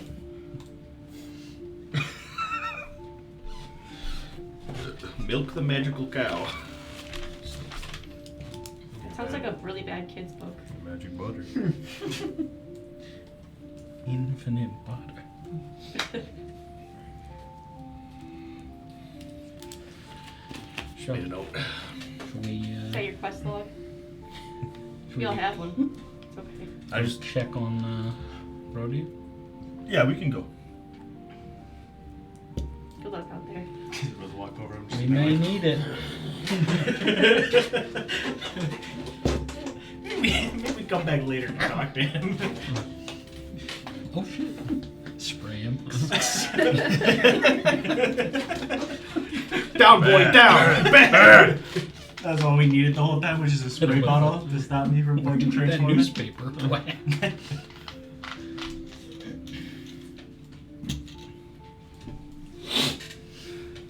Is the eagle with us? We got torches or something. The eagle would be here. How long is he What about alive the blood for? eagle? Damn, he was about to do the Until kill I menu. notice it. Did you see Oh, that? okay. Who was he about to kill? I don't know, I can't tell you. It was dark. This looks fucked up, guys. Damn, he's huge. Big He's as an an eagle. He's an eagle. He's as big as everybody. Yep. Eagles are that big. I didn't realize he was that big. He'll probably just be perched up on the roof, kind of on the corner of the building, looking over at us, Like a little. looking around. It's this dark? I might already be a wolf. You're just there reading a book. The cage is ripped in half when we get there. Huh.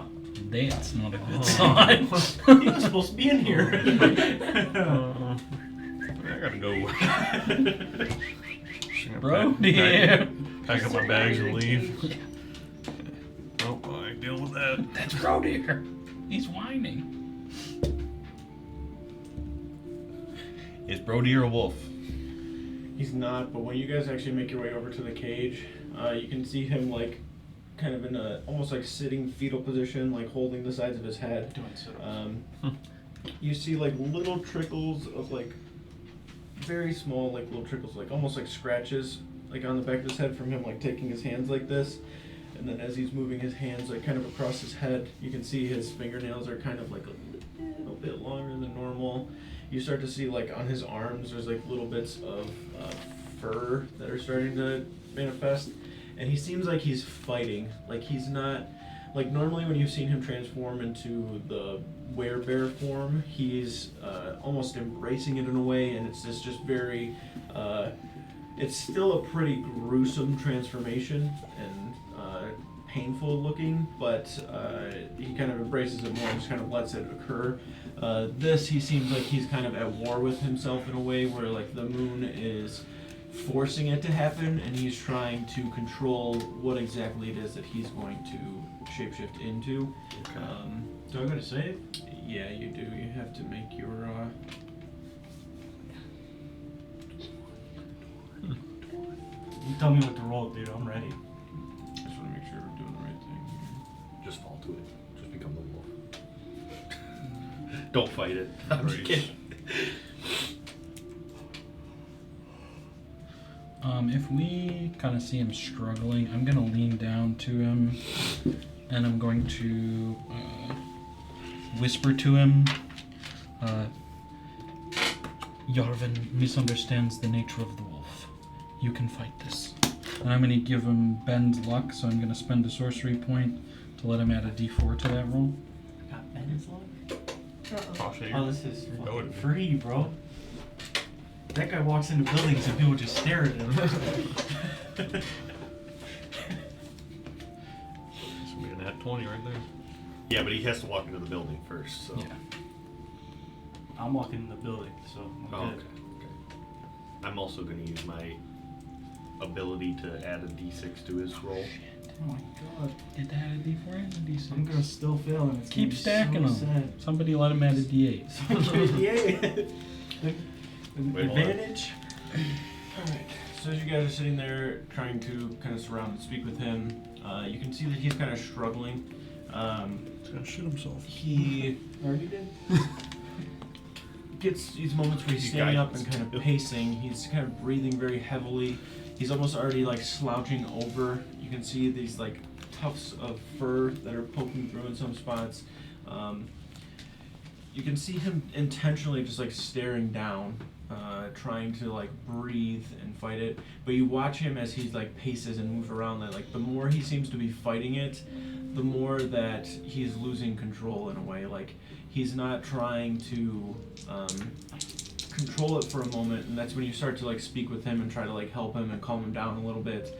And he, on his own, kind of like looking over toward the moon, like knowing that it's there, just like staring at him, like he's trying not to like make eye contact with it in a way, like he's just like looking down, averting his gaze, before eventually like looking up at the actual moon itself before the transformation just instantly begins to take place. So upon sight of the full moon, you shapeshift. You must make a Constitution saving throw. The DC is 15. Add 4. Remember when I said, No, add 2. first when I said I was gonna fail it? Add 2? Yep.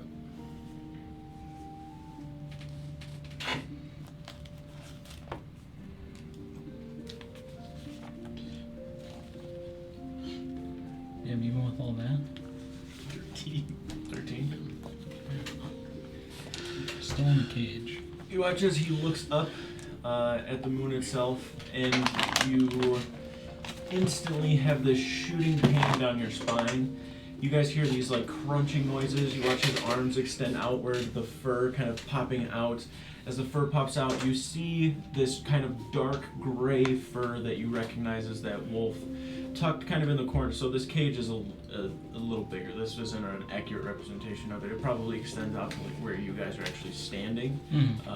So as it's kind of out that far, it's not like quite tall enough for him to fully stand up in it. So he's basically on all fours, like tucked into the corner. The darkness of the area around, like all you can see is the moonlight kind of shining in toward his face.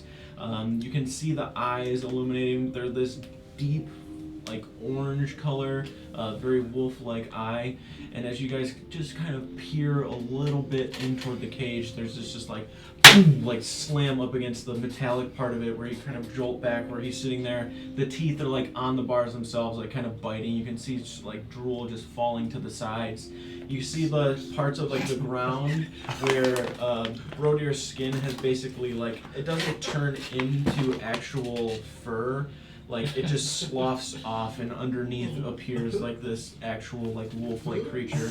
Whereas he's sitting there and he's kind of like biting and like scratching at the cage, trying to like reach the arms and claws out. He's like grabbing it. You can see the whole thing just like rattling and moving and bouncing around, even to the point where it's kind of like shifting in its position a little bit.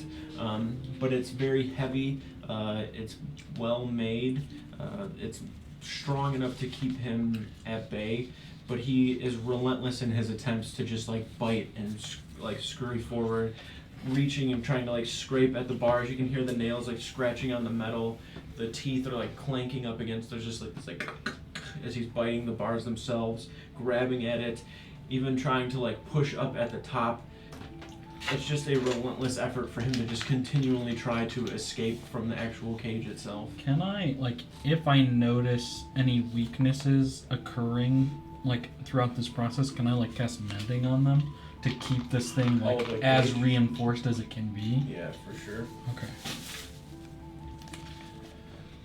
So, like, if I notice, like, he manages to, like, crack a spot, I'm just gonna, like, from a distance, like... Yeah.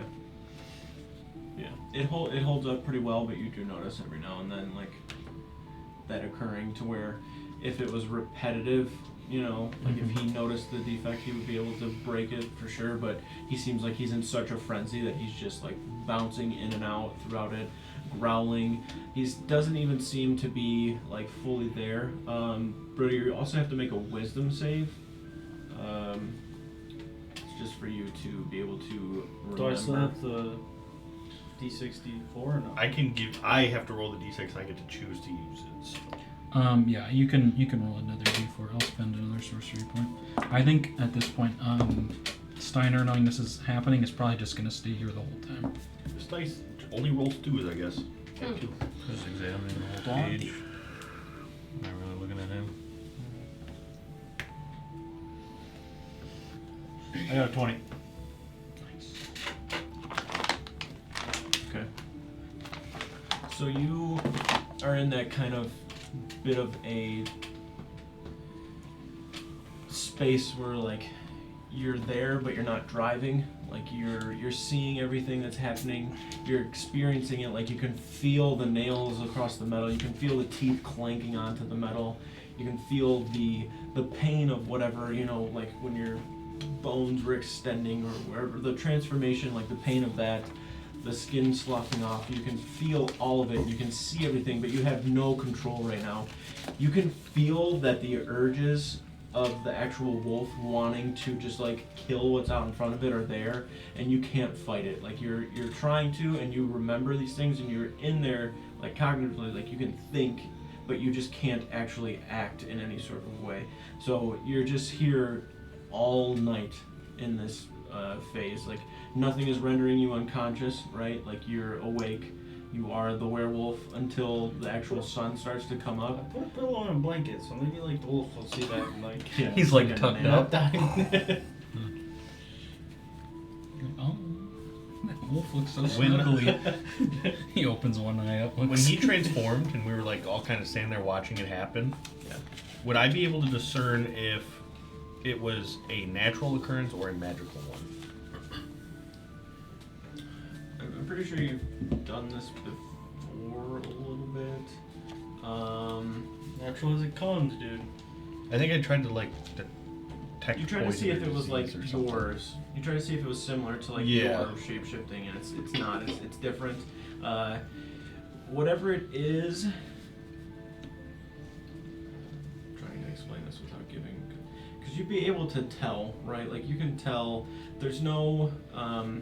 I guess, is it coming from within him, or is there some sort of like, would I like be able to determine if it's like being enacted upon him or if it's happening from within him? Make it an intelligence check. Okay. Can I also, seeing him transform, make some sort of Arcana check? I think Steiner's just curious about like my form is now different, but seemingly permanently. Is there anything I can glean from this transformation? If not, You also make an intelligence check. I got a 13. Intelligence or Arcana? I'd say intelligence because Okay. that would relate to it more. All right. base stuff. Okay. I'm casting guidance on myself. I'm adding a d4 as well. I'm gonna use my Tides of Chaos and give myself advantage. 15. Yeah, not terrible, but not too great. 13. 13. It's not 13. As you are kind Plus two. of looking at it, I'd say both of you kind of tune into the same thing as you're examining it. You can see that whatever it is, it almost appears to be both, right? Like it is something within Brodier that is with him and like is starting to become more and more a part of him every time he transforms. And you've seen that when he transforms into the werebear form because of how control he is with it and how fluid everything is and how natural that part of it seems. And every time you have also seen him transform, you have noticed this runic kind of spiritual, just very faint, like you haven't noticed it in the very first few times he did because of all of the stuff that was going on. It's hard to kind of dial into, but like actually watching this, observing the transformation, like you see this, the skin sloughing off, but as it is, you're watching this like orange kind of spiritual energy that's also there, that's causing like where the fur is coming in, it starts as this kind of orange energy that transforms into this like fur, like this kind of spiritual primal energy is creating it in a way, but it is also something, like I said, that is naturally like a part of him, like it's a piece of him now that he doesn't seem to be able to fight or get rid of by any way. So he's just in this kind of fight, and you can see it in the beginning, like when he's there, like kind of scratching at the back of his head, standing up, pacing. You can see these like red bits of energy that you have seen from him before, where these kind of red spectral like roots and tree branches or whatever it is kind of form, or when he transforms into the werebear, that red spectral energy is there, but now you're seeing this like orange that's overpowering this red that's trying to break through, and it's kind of keeping it at bay, and then turning that fur like on him, as well as like making the jaw kind of extend, the tail form, the ears kind of go back, the eyes themselves like completely glaze over with this orange energy before fully like making him into this werewolf type form, as opposed to this red spectral energy that you're used to seeing when he turns into the bear. So it's obvious that, and I mean, even talking with him about like Uldric and Daycool and like the wolf and the bear, like there is a conflict there, and you can see that, as I said, it is something that is inside of him, but it is also something that is like this external, just grand force that is trying to manipulate and like have control over what's happening to him.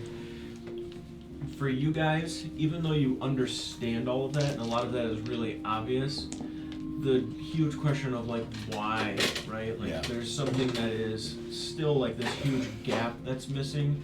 Like there's elements of it that you don't fully understand, but the core of it, like a lot of it you can glean from and like infer these very basic principles of where him seeing Seer Co and speaking with him on it about Daycool and Uldric, and being told that he is going to have this struggle essentially between the bear and the wolf, and you guys understanding the roles that each of them are playing when he transforms into the bear or the wolf. There is some sort of primal spirit influence in what is occurring to him. So when you ask if it's natural or like supernatural, like it's like a hybrid of both. Like there's something within him that has been like chosen and he has had now since dealing with fear when you guys had gone there, to where whatever that is now more affecting him. And you start to kind of even think on that as well, of why like fear was a bear but was still not very nice. We'll just like keep it simple, like not nice. Like he was very aggressive and his attempts, whatever he was doing. But as far as Brodier is concerned, like watching this transformation, you get a little bit more information as to like what it is that's kind of causing this. But again, like the why of it is where the question comes into play of trying to figure that out in some way. As long as you guys want to sit here, you can, but he literally from the sundown till sunup is in this constant like state of frenzy. Yeah. And it's the longest that he's ever been in it, and you watch him all night going through just trying to break out of the cage. You can see parts of the bars bending in some places. You can see the actual like pins that are holding it in place, like every time he slams up against the cage itself, they kind of like jar loose every now and then to where they maybe come out, 2 or 3 inches. Nothing to where it's like gonna just like fall apart by any means. But even like at the rate that it's coming out, like you're pretty confident that it's not gonna completely get knocked out and he's just gonna be loose. But definitely a little fear of that happening. So it's up to you guys if you're gonna sit here throughout the night and watch. But Is that me right there? where? On the green? That is Sigrid. Okay. Yeah. You said you're staying inside, right? Yeah. Yeah. Yeah, I definitely think I would stay. I long do time. not. You say you do not. That's fine. So I got shit to do tomorrow, dude. I was actually thinking if those Hjalfgar, I don't know if they're the same as Brody, but we might want to be on high alert tonight too. Oh. I don't know if they work the same way, but Well, they are very, very wolf-like. so what I wanted to come talk to Brody about was I had gone a little bit north of the village earlier, and they seem to have treaded back and forth quite a bit, maybe about a half mile north of here. I think they were scouting. Enough to wear down a path in the earth. And Quite a bit then. I think they're setting up across the river that way. So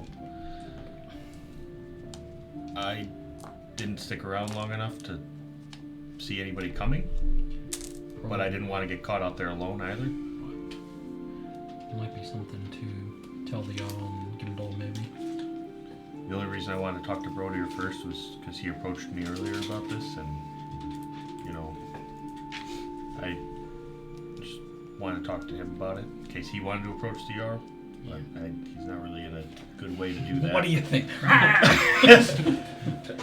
I'll go talk to him right now. Let me out. Yeah, let me out. Let me out. Oh, okay. Good conversation with him. He sounds like he's in control. I love that guy. It's like I'm thinking about his insides. Just scratch it like I'm not gonna kill you. That's exactly what a killer would say. Yeah, I don't know if it's a great idea if I should wait till morning or do it now. Well, But since you had that idea, now I'm kind of concerned. if you saw something, I think it's better to say something. I'm sure If you see something. I'm say sure something. Brody won't mind. Who cares if he's pissed? Well, then let's head back to the long haul and I kind of want to stay here just to make sure he doesn't get out. okay. I would tell you. Well, I'm gonna share- But that guy never messaged me back. Your thought then, if you don't mind. Yeah. Of course. Unless you wanted to stay here. Are you here? Yeah. You are. He's You not want- getting out of there, but Would you like to? if he does, are you gonna be able to restrain him? No, but I can certainly warn people. I got the spray bottle right here. Pretty sure this will work. I put some mint in there. Your breath stinks. Yeah, I'll stay here. All right. Well, I'll go with you then. Alright. I'll be back. What's Sigrid doing?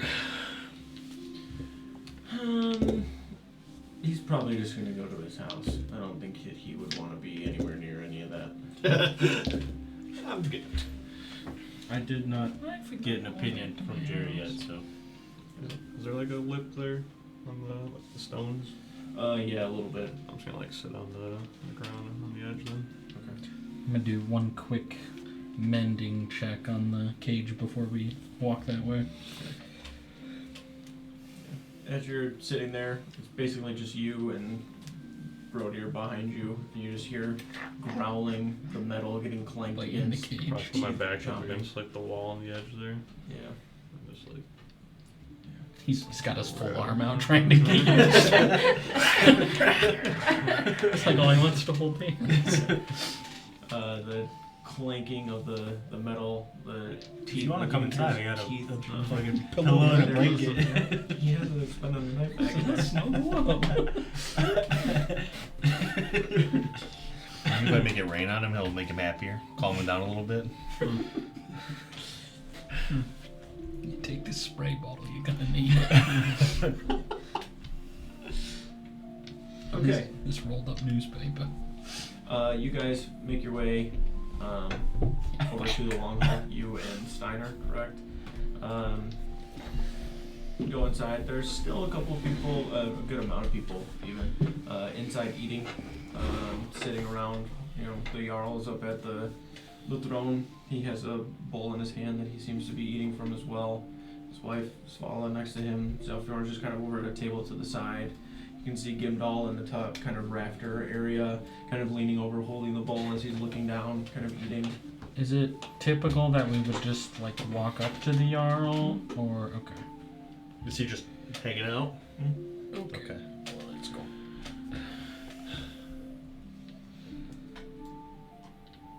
You want me to go first? Mr. Jarl.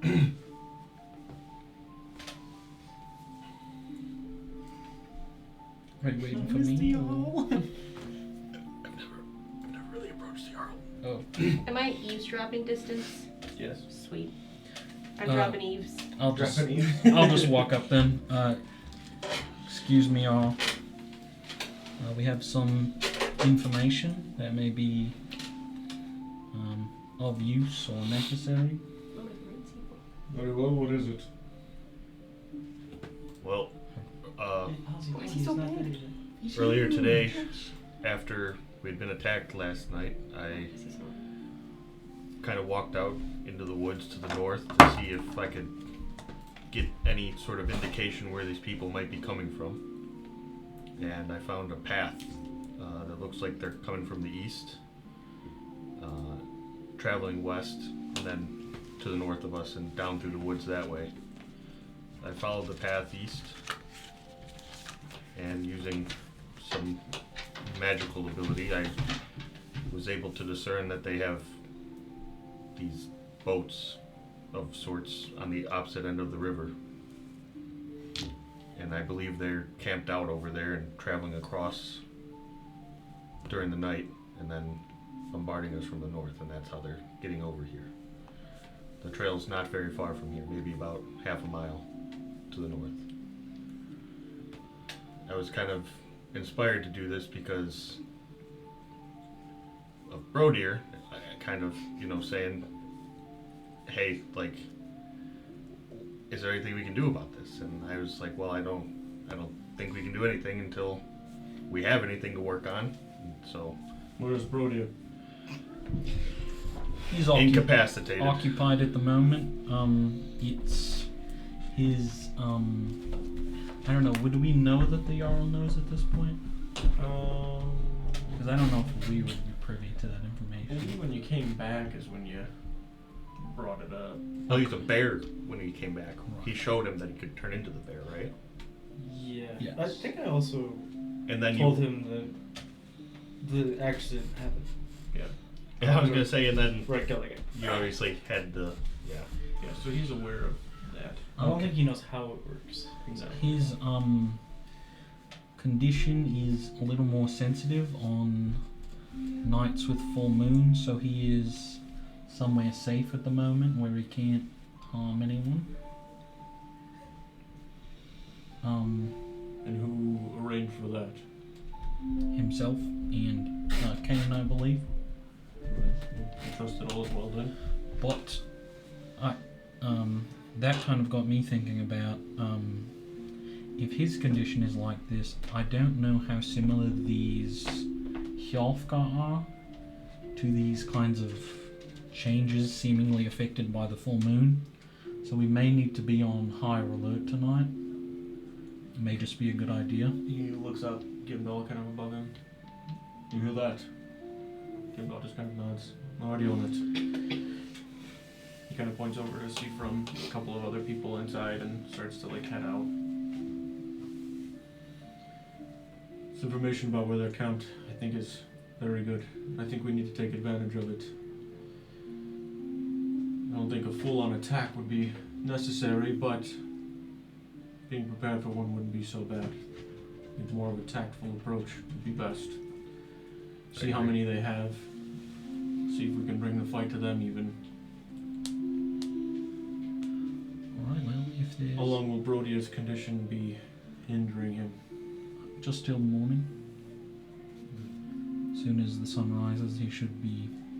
Well, he may be tired, but he should be back to normal.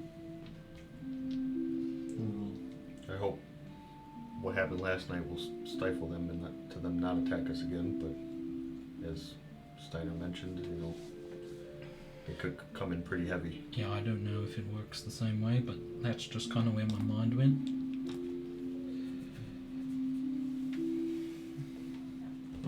Let me think on this.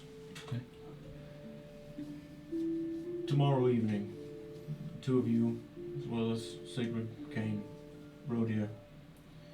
I'll assemble a couple of more people as well. And, you, aren't you the one that captured that Hjelfgar? He kind of looks over to you. She said Sarah. they're like. No? I'm sorry? Spill something. Yes, that was me. Yep. Very well. I'll have you go with them as well. Tomorrow evening, meet back here. We'll discuss further. Thank you, both of you. Of course. Give a nod and, Yeah. welcome to the team. Oh, thank you. Glad to be here. I'm gonna head out and go back towards Brodier. You just sit like 5 feet behind us the whole time? Yep. So you heard all that? Yep. How fares your wolf? What? How fares your wolf? He's a little angry right now. Does he remember what he does in the morning? I don't know. Sometimes? Crazy. Have you tried to speak to his mind? Yes. Hmm. It didn't work. I see. Well, I tried to speak to him as an animal and I didn't get much response that way. But you didn't speak to his mind directly? Well, I talked to him as a person Hmm. and I talked to him as an animal, Hmm. and both of those didn't work. You talk to him in your physical form as a person, is what you're saying?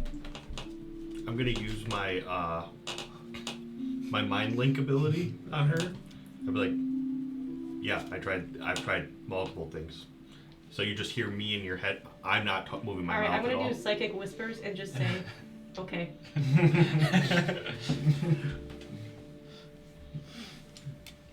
I'll just go.